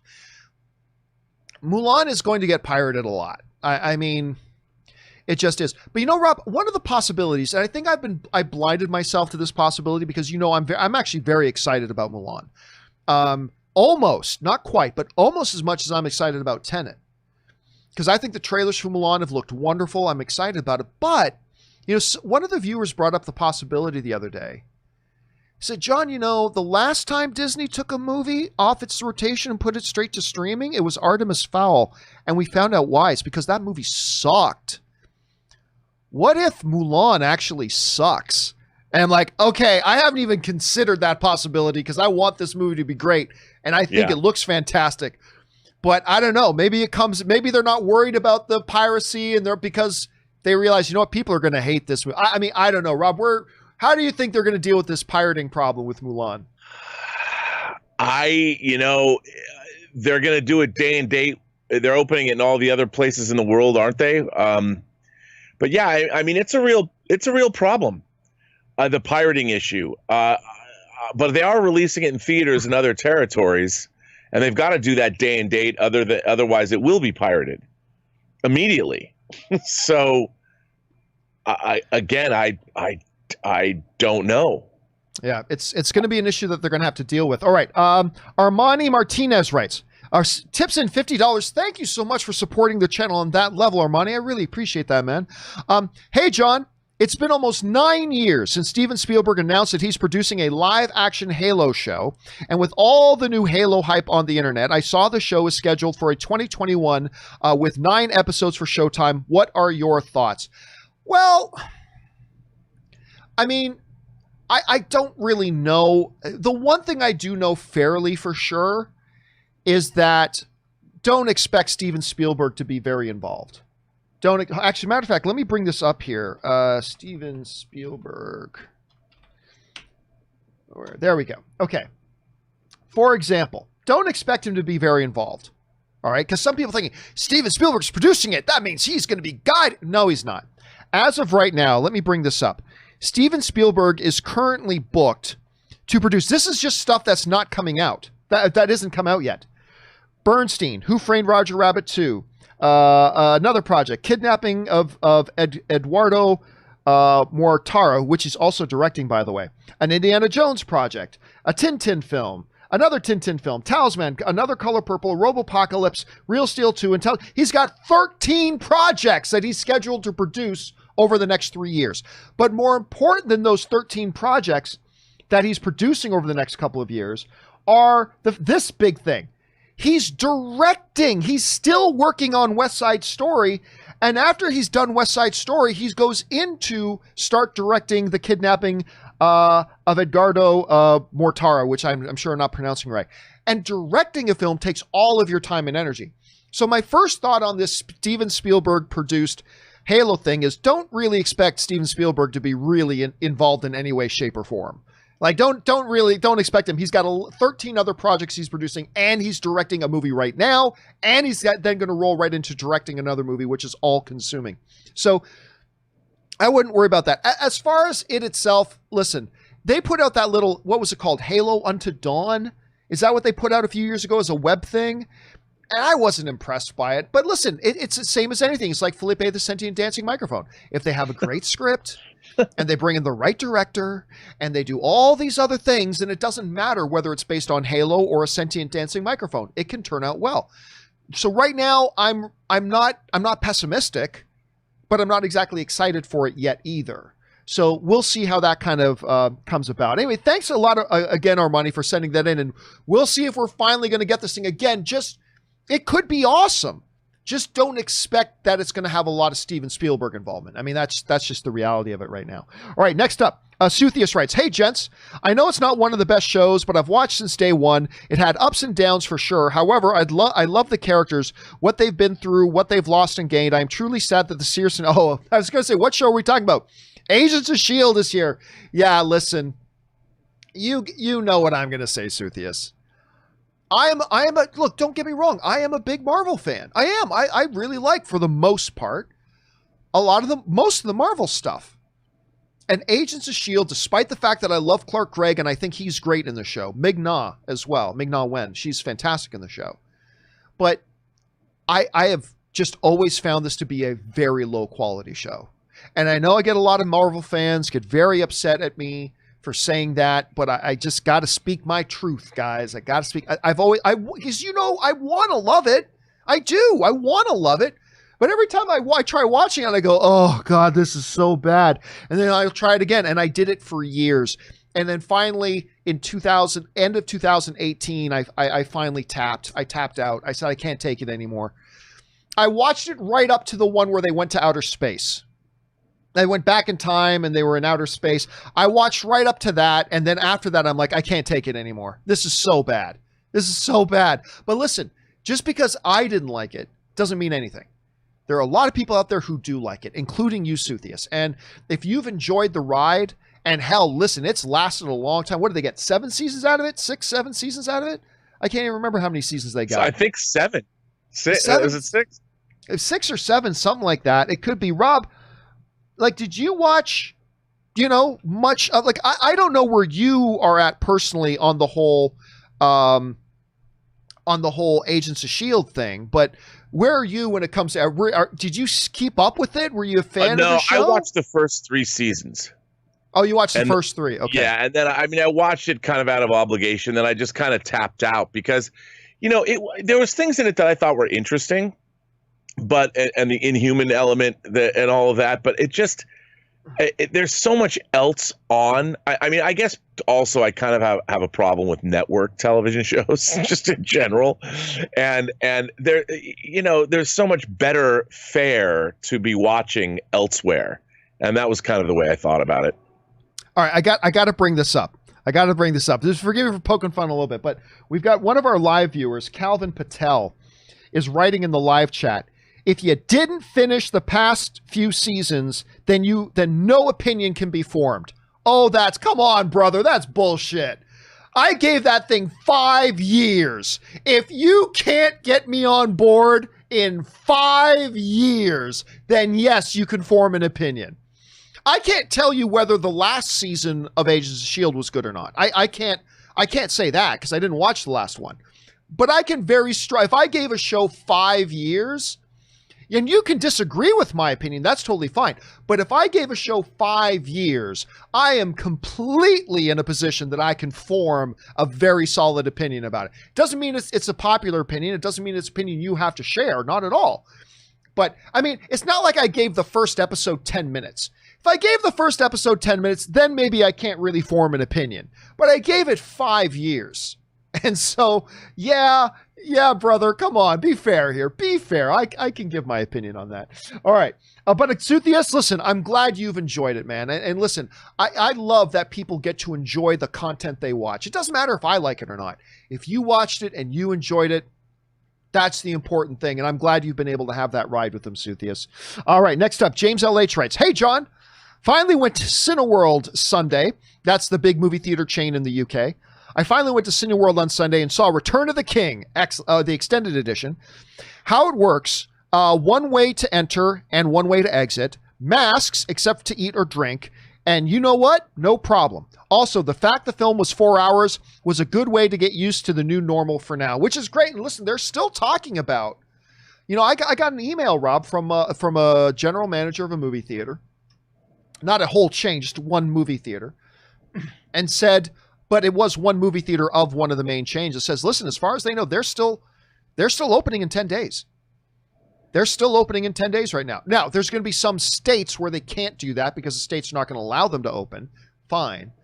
But they're still saying they're going to do that. But, the key there, Rob, is, you and I have talked about this, is the fact that you've got to have a little bit of that buffer time, right? You can't just open the theaters the day Tenet comes out. You got to get open and get word of mouth out there that you're open and get people starting to come back into the theaters little bit by little bit. You do that with movies like Lord of the Rings and stuff like that. And it sounds like they're doing the right things. Rob, California, big question mark. New York State, big question mark. But we're only 10 days away from when theaters like Regal and AMC are saying they're going to open. It won't be in all states clearly, but do you think as a whole they're going to be able to do that? I don't know, John. I don't see in California. I don't think so. But other states, there are other states I can see theaters opening.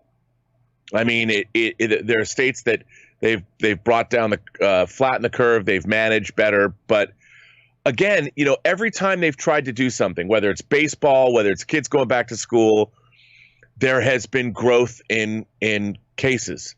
People have tested positive, and I just don't know. I think it depends on how they're going to disinfect, and how are they gonna keep it safe, keep it clean. It's all up to them, really. All right, one more question while we've got Robert here, because I know he's got things he's got to do. But James L.H. writes, lastly, he didn't save every one of us, John, but in Brian Blessed words, Gordon's alive. Yes, Flash Gordon, 40th anniversary 4K box set with soundtrack plus other memorabilia is now out. The tree stump scene freaked me out as a kid, still does to a lesser extent. Rob, of course, the question that I think is on everybody's mind right now, as James L.H. talks about the 4K anniversary box set, is does Robert Meyer Burnett own this 4K anniversary box set? That's the question on everybody's mind. Do you? Okay, I've ordered both. I have not received them yet. There is the Studio Canal version that our viewer is talking about that has all the swag and interesting stuff in it. And then there's the Arrow version that is the 2-disc version, and I will own both. Of course, I just haven't received mine yet, but they're both pre-ordered. Flash. All right, Rob, listen, thank you so much for being here, dude. We will, of course, see you again tomorrow on the show, and we know you got things you got to run and do. But in the meantime, thank you so much for giving us some of your time. And where, until tomorrow, can people find you and your adventures online? By the way, thanks for a fun show. This is a fun show today. You can find me on Twitter at BurnettRM, find me on Instagram at Robert Meyer Burnett, or find me on my own YouTube channel, The Burnett Work, and my show, Robservations. All right, dude, as always, well done. Good job, man. And I will talk to you a little bit later, my friend. All right. All right, guys, with that down, we still got about 30 minutes to go. Let's see if we can get through all the questions here today. So we move on now to our next question. And our next question today, who sends in our next question? Our next question today comes to us from, and I've lost it. Where did it go? Hold on a second. I'm losing it again. Where'd we go? Ah, there we go. All right, next question comes to us from Richard Tan. And Richard Tan writes, hey, John, been listening to you for years. Thank you so much, Richard. I appreciate that. Back in December, I weighed 294 pounds, and I started running and working out. Good for you, man. That's awesome. And I started running and working out when I listen to your show every day. Listening to your show keeps me distracted enough to not realize how much running sucks. So thanks. Dude, that is, thank you so much. You know, I love hearing from people who write in to tell me about, number one, they tell me about either they listen to me on their commute to work, they listen to me at the gym, they listen to me while they're doing whatever. And it's really cool to hear that, that I get to go with you on that journey, man. That is awesome. So first of all, again, I love hearing stories about, again, everybody talks about what they want to do, right? Everybody talks about what they want to do. I want to write a screenplay. Okay, then write one. I want to write a book. Okay, then write one. I want to be an architect. Okay, go to school and study architecture. Like, everybody talks about what they want to do with different goals they have.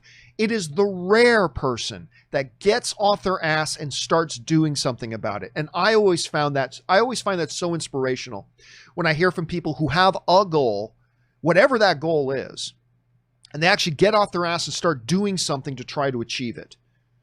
And to me, that's super inspirational. So thank you for sharing that, Richard. I appreciate that, man. And good luck to you, man. All right, David Dilks writes, I thought in The Last Jedi, it would have been more interesting if it turned out that Rey had false memories.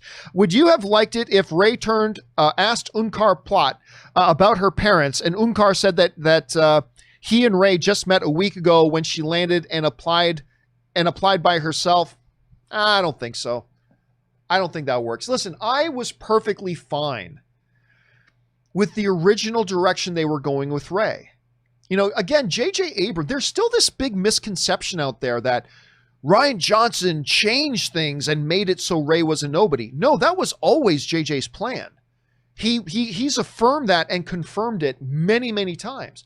I like that idea that, you know, through the history of the Jedi, it's just been the Force has been, you know, with somebody or whatever, and they come out, and there's never been anybody of royal descent in the history of the Jedi until we got to the Skywalkers. And I always liked that idea. And there was so much good stuff you could have followed through with that, especially with JJ coming back to direct the third chapter of the prequel. And you guys know, of the sequels, I mean, you guys know The Rise of Skywalker is the first Disney-produced Star Wars movie that I didn't like, which sucks because JJ's The Force Awakens is my favorite of the new era Star Wars movies. And I thought the storyline they had there was perfectly good and set us up for a great final chapter. So no, I personally wouldn't. I'm sure there are others who would be, David. I personally wouldn't have been interested in, like, it was all false memory. Like, I wouldn't have been into that. I liked what JJ set up from the first one. That she was a nobody, that she was a new hero in the universe, that the Force was moving in her, the Force had awakened in a new, vessel. And I think there could have been a lot of really great things JJ could have done with that storyline of his going into the third. And then and listen, there are people who really like The Rise of Skywalker, and I'm not trying to yuck on your yum. I mean, if you liked it, that's great. I wish I liked it. I envy you if you liked it, because I wish I did too. But yeah, I just, yeah. Anyway. All right. An anonymous viewer writes, thanks for writing that in, David. An anonymous viewer writes in, today I'm down to this is, I'm sure, from our weight loss guy. Today I'm down to 230. That's like 60 pounds you lost, dude. Today I'm down to 239. So thanks for your help. Even though you didn't know you were helping. Streaming new movies is the future, whether it's this year or 10 years from now. But there is nothing that compares to the theater experience. How do theaters survive this? Well, listen, I heard a great example. One of the executives from Universal, oddly enough, which Universal is one of the biggest culprits right now, but one of the executives from Universal, mentioned the other day, and I never thought of this comparison. They thought, think of it like the music industry. Like, music, you can get online, watch it for free listen to it for free on YouTube, get your Spotify account, all that. You can listen to it anytime you want. But you know what packs out football stadiums? Concerts. It's still the live thing. There is nothing like being there. You could say, okay, yeah, but I can hear Bruce Springsteen sing Born in the USA whenever I want. I can stream it. I don't have to go and buy a ticket to go see him, with his E Street band perform. I don't have to do that. I can just listen to it anytime. Yeah, but the being there is the better thing. Sports as well. I mean, I have the NFL network. I can watch NFL football anytime I want. But it's never as good as actually being in the stadium at a game. What will the future hold? I don't know. I know that under the current model, streaming cannot make the money that the theatrical exhibition of movies does. It's not even close. Like, it's not even remotely close. The money you can generate in streaming is not remotely close to the money that can be generated in the theaters. Again, I point everybody to a few months ago, Hollywood Reporter did that big roundtable with the heads of all the studios, including Alan Horn, the heads of Amazon Studios, the head of Netflix, the head of Universal, the head of Paramount. They were all there, and they talked about that. It's like the home exhibition of movies cannot compete with the money that can be generated in theaters. But that's right now. It's hard to say. Like, I think once the pandemic passes, whenever that is, I think when the pandemic passes, we're going to see theaters get back to normal fairly quickly. But what happens in 5 years? I don't know. In the entertainment industry, 5 years is an eternity. I simply don't know. Theaters could be bigger and stronger than ever. Theaters could be disappeared in 5 years. All I know is this, is that, like the Universal guy said, like music, nothing replaces actually being in the room while those musical artists are performing their song. As a sports fan, I love watching NHL hockey and NBA basketball, and particularly NFL, but nothing comes close to actually being there. Part of the crowd, part of the audience, taking it in live. Nothing compares to that. And nothing compares to the in-theater experience. You go watch a movie like Star Wars or Avengers Endgame or Man of Steel. I still remember being in the theater for Man of Steel that first time, Clark puts his fist on the ground and the stones start to thing and he takes off as that incredible Hans Zimmer music score starts to hit.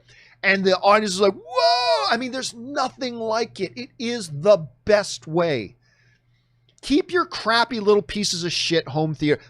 I've got a pretty decent home theater system. It's crap compared to a real theatrical experience. That's why guys like Quentin Tarantino, guys like Christopher Nolan, guys like Denis Villeneuve, all the best filmmakers are all like, no, we make our movies for the theaters. But what's it going to be like in 5 years? Don't know. I certainly hope it sticks around. I think it's definitely going to stick around for the immediate future. But then what happens 5 years from now? 70. Listen, I remember when I started working for AMC, and we're getting close to 10 years ago now. When I started working for AMC, there were all these boo birds talking about how, in 5 years, the movie theaters aren't going to exist anymore. Well, here we are 10 years later, and we're still here. The pandemic has certainly caused a lot of upheaval, but that's the pandemic. What happens once the pandemic passes? I don't know. It's going to be interesting to see. It is going to be interesting to see. All right, next up, 50 Shades of Geek writes, on Friday, my beloved dog, Cindy, had a stroke. Oh, I'm so sorry to hear about that, man. And today I had to put her down and end her suffering. To help me mourn, do you have any good dog/pet recommendations for me? I never watched All Dogs Go to Heaven. Do you recommend R.I.P. Cindy 20? Dude, I'm so sorry to hear about it. Like, as Ann and I are dog owners, I totally feel your pain, man. That is always horrible, and I'm really sad to hear that. All Dogs Go to Heaven. Honestly, you want a little bit of pick me up? This is going to sound like a weird one. Pets. Not Pets 2, but the animated movie Pets. Not the second one, the first one. That was just out a few years ago. I actually find that, as a pet owner, I actually find that movie delightful. I find it delightful, and I hope that you will too. Again, deepest condolences, man, as a fellow pet owner, particularly as a fellow dog owner. I feel your pain, and I'm really sorry to hear about that, man. All right, baseball is not a sport, writes. I finally saw Schindler's List, one of the greatest, man. Thanks to you and all the film fan community.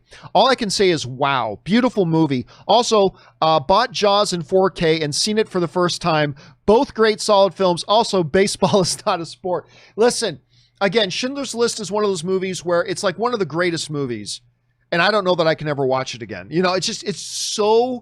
It hits me so hard that, again, it's a movie that I think is one of the greatest. I don't think I can ever watch it again because it hits me so hard.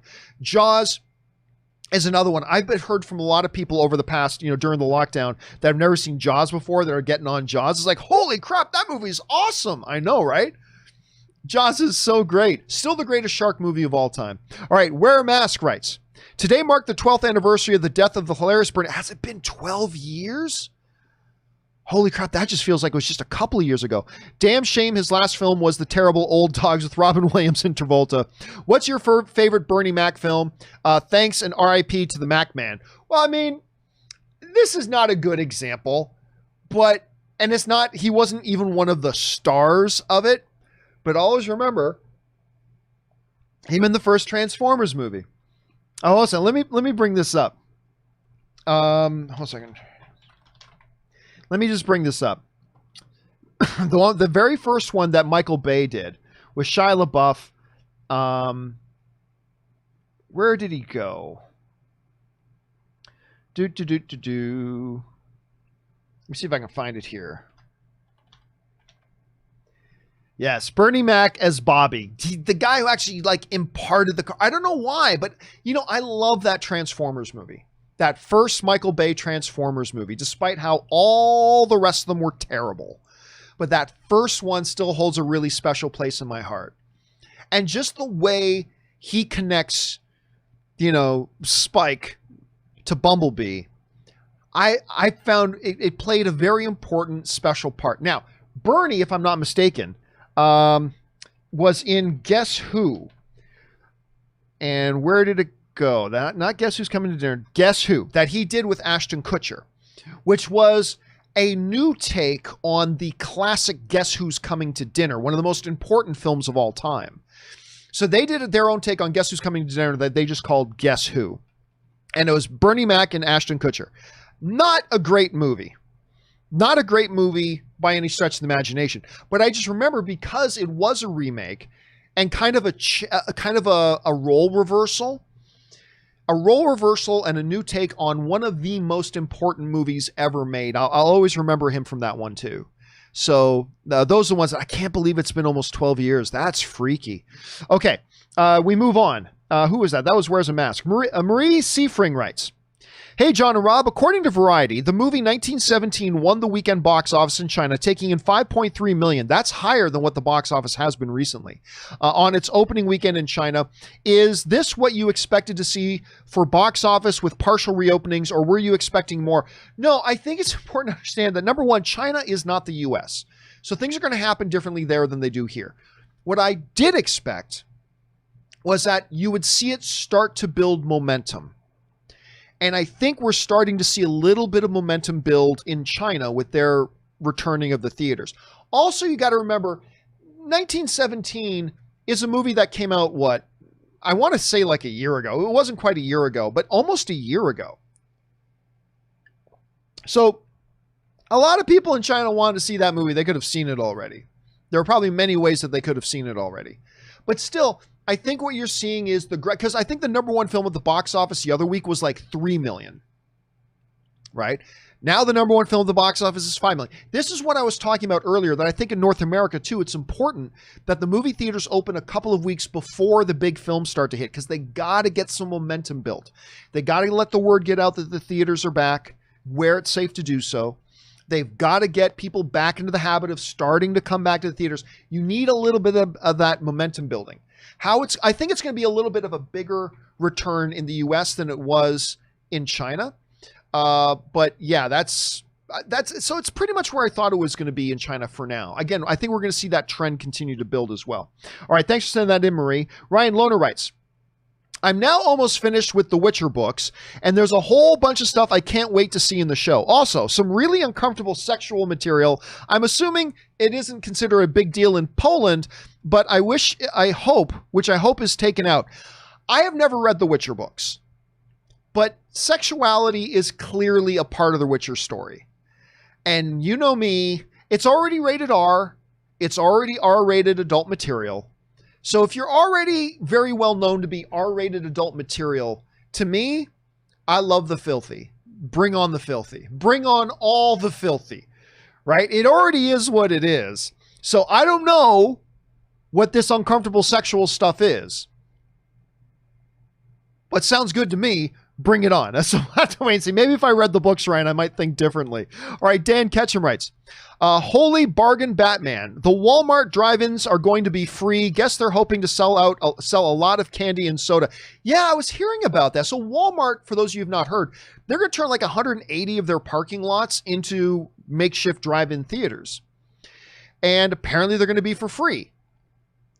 Not a big surprise, considering where any theater really makes their money is on concessions. That's really where they make their money. And so you know these Walmarts are going to have like people going car to car selling crap. Or have a lot available there for you to buy. So that honestly, Dan, that doesn't surprise me too much. By the way, they put out a list of all the Walmarts where they're going to be doing the makeshift drive-ins, and California wasn't one of them. So I'm a little bit bummed out by that. So I guess we won't be able to go to any of the Walmarts near us to check it out. But it could be pretty fun. It could be pretty fun. Hopefully, this trend, I don't expect drive-ins will stay popular once theaters open back up, but I hope they do. Because I'll tell you what, Ann and I have gone a couple of times already in the past month, and we've really had a good time. We've really enjoyed ourselves going to those drive-ins. So hopefully they make a little bit of a resurgence even once the theaters return. All right, Bill Hauser writes, hey, pals, about the whole Paramount law.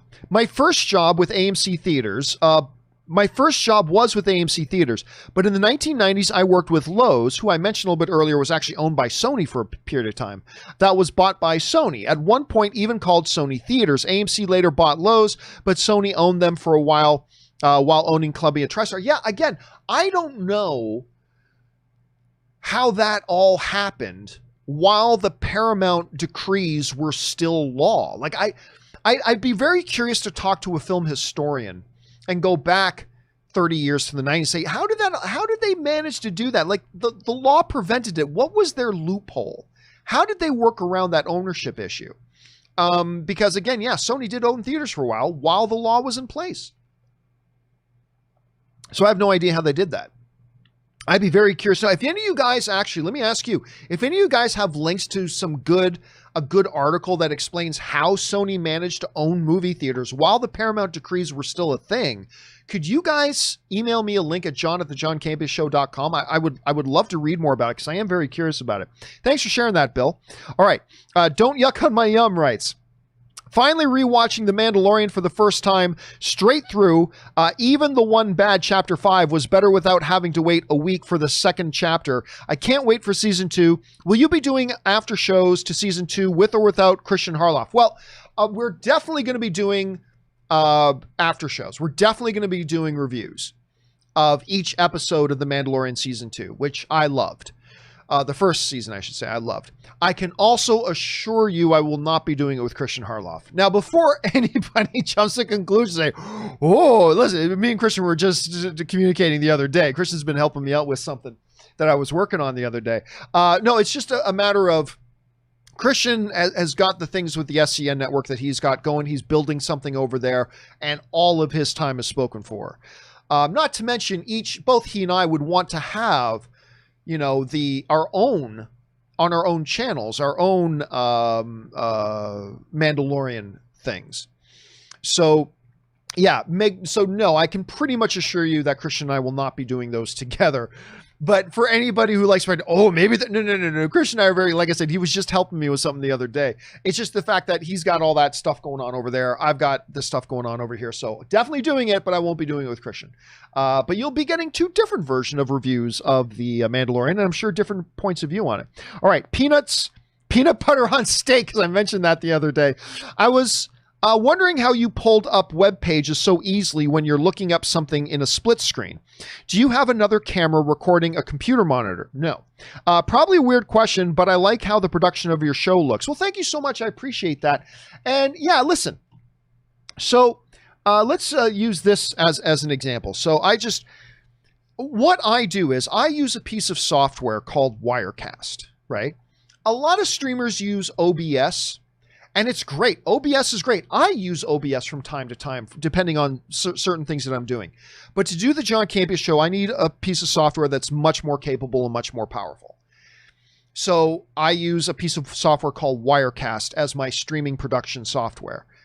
OBS is free, while this costs almost $1,000, the software I use. But what I'm able to do, you guys know, let me see if I can, I'm not sure I can. Let you have a little look behind the curtain here. If I can bring this up, I'm not sure that I can. Let's see here. Video capture. Let me see if I can do this. Oh, maybe I can. Okay, so let's bring this up. So here's kind of my setup. You guys know I have like 5 monitors, right? So monitor, behind my face monitor, all that kind of stuff. So I have this monitor. So here's my software Wirecast. What I do is, here's a web browser with a picture of this, with this picture right now, right? What I do is, I tell Wirecast to look at this window that I have and pretend like this window is a camera. So I tell, Wirecast has that capability to look at this monitor and this specific window and pretend like that window is, in and of itself, a camera. So then I set up a shot that says, in this side-by-side shot that I'm about to bring up here, in this side-by-side shot, have my main camera number 1 in this window you see here, this window here, and in that window, put camera screen capture, because it's looking at that monitor as if it's its own camera, right? So that way I can bring up things in that window and Wirecast will see that as a camera source in a way. And that's how I'm able to do that. So there you go. A little bit of a behind the scenes there. Give you and by the way, I like it. I get a kick out of when people ask technical questions. Because I'm a tech head. I love talking about tech and all that kind of stuff. So thank you for asking, man. All right, just a few minutes left here. Let me get through a few more here. The facility guy writes, I was 21 seconds from being right. Oh, I remember because you said you thought they would beat the Leafs in 4. Good luck with the lottery. Added Batman Begins, The Dark Knight, and Jaws to the list of DCPs. I'm running through the projectors. Everything looks like we're opening in 10 days. Yeah, I had another person write to me and says, yeah, I think we're going to be opening up our theaters in 10 days. I'm hoping that you can. Hopefully you guys have great safety procedures. You're not going to be able to open everywhere because some states are going to be closed down. And yeah, all the excitement I had about the Leafs doing what was the greatest comeback in sports history meant nothing, because then they lost yesterday and they lost the series. So that comeback they did the other day meant absolutely zero, just like my life as a Toronto Maple Leafs fan. My Toronto Maple Leafs fandom has meant absolutely nothing because, again, they don't go to the Stanley Cup Finals.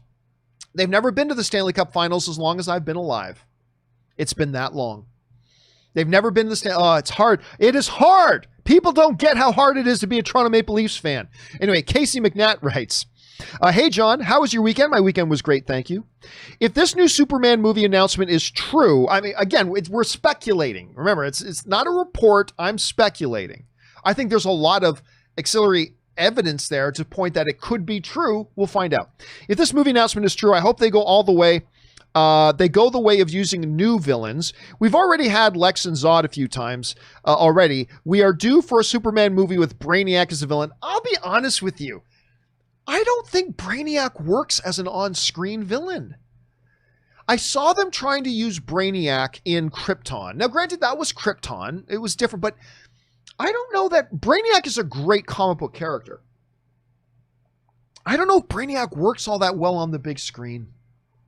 I could be wrong. It could work great on the big screen. I'm just saying he honestly wouldn't be in my top 5 guys to go in that direction. It wouldn't be in my top 5. Now, you're right. It's time to move on from Zod, but they've already dealt with Zod, so they can't do that. We've already had Lex. It's time to move on from that. But I don't know that I'd go Brainiac. I don't know if I'd go Brainiac. And somebody just wanting to rub it in. Sorry, Leafs fans. LOL. I know, man. Listen, just par for the course, dude. Being a Toronto Maple Leafs fan, this is just par for the course. I am so obscenely used to it. All right, an anonymous viewer writes, dude, you need to continue Stargirl. No, I don't. In my opinion, it gets so much better each episode, and the main problems you spoke about, the daughter always saying she's right, is not as noticeable towards the end. This is easily better than any CW show right now. Please continue. You know what? I gave it 3 episodes. Did I give it 3 or did I only give it 2? I thought I gave it 3. Oh, anyway, I gave it a couple of episodes, and I'm like, okay, I could just tell from the feel of the show that this is not for me. Now, granted, the first few episodes of Spartacus were some of the worst television episodes I've ever seen in my life. But I hung in there because my friend was one of the stars of the show. Aaron Cummings was in the show, so I kept watching it. And now it's a top 3 favorite show of all time for me. But I don't know. I tried the first few episodes of Stargirl. I'm like, this just feels cheap and dumb. And just not for me.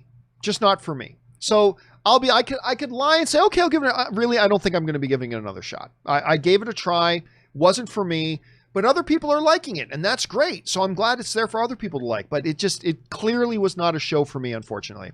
All right. Old Man in the Cave writes, hey, JC and company, when you and Ann go to these makeshift drive-ins at Rose Bowl or Walmart parking lot, your car's on level ground, right? At a real drive-in, you park your car on a slight upward angle. How difficult is it for people in the back to see the shows? Well, it's been no problem at all because what they've been doing is they stagger the parking, right? So you park, and then there's nobody right in front of you. So they stagger it, right? So there's nobody right behind you for you to block their view, and there's nobody right in front of you. Then the next row, they stagger the parking again. So it's actually been great. As long as the screen is high enough off the ground, which it normally is, it's actually been pretty great. All right. Joseph writes, hey, John, huge fan. Thank you so much, Joseph. Are you going to watch the League of Their Own TV show? I will probably give it a shot. I'm curious. Now, if it was with Tom Hanks and, all the original cast, Madonna was there, I would definitely do it, but I will probably give it a shot. I'm not going to lie and say I'm excited about it, but I am going to give it a shot. Let's see. Cor Pisalo writes, Columbus in 5, hashtag 1967, the last time the Toronto Maple Leafs were sniffed the Stanley Cup. 2020 might be the weirdest year, but you can always count on the Maple Leafs choking. Dude, it is something you can set your clock by. New year, a new way for the Toronto Maple Leafs to choke. They're my all-time favorite team, and it's the long suffering continues. All right, guys, listen. For K Major and everybody else after that, there's only a couple of questions left. Cameron Man and all that kind of stuff. We've run out of time, unfortunately, but do not worry. We will start off tomorrow's live questions with your questions. The ones we didn't get answered here, we're going to start off the live questions part tomorrow with your questions. So keep your eye on that. We will get to you guys quick. And thank you to all you guys who sent in those live questions. Remember, even if you want to now, after the fact, you can start sending in live questions for tomorrow's show if you want. Once again, it's streamelements.com/movieblogtv/tip. It's a great way to support the channel. Special thank you to Robert Meyer Burnett for being here and bringing his awesomeness to the show. And thank you to you guys for making this show a part of your day. You could be doing a lot of things. It means a lot to us that you spend part of your days here with us. Guys, make sure you jump into the comments section. Leave a thought on any or all the topics we talked about here today. Make sure you click on that subscribe button. Become a subscriber to the channel. That will do it for now, guys. My name is John Campea, and until tomorrow, my friends, bye-bye.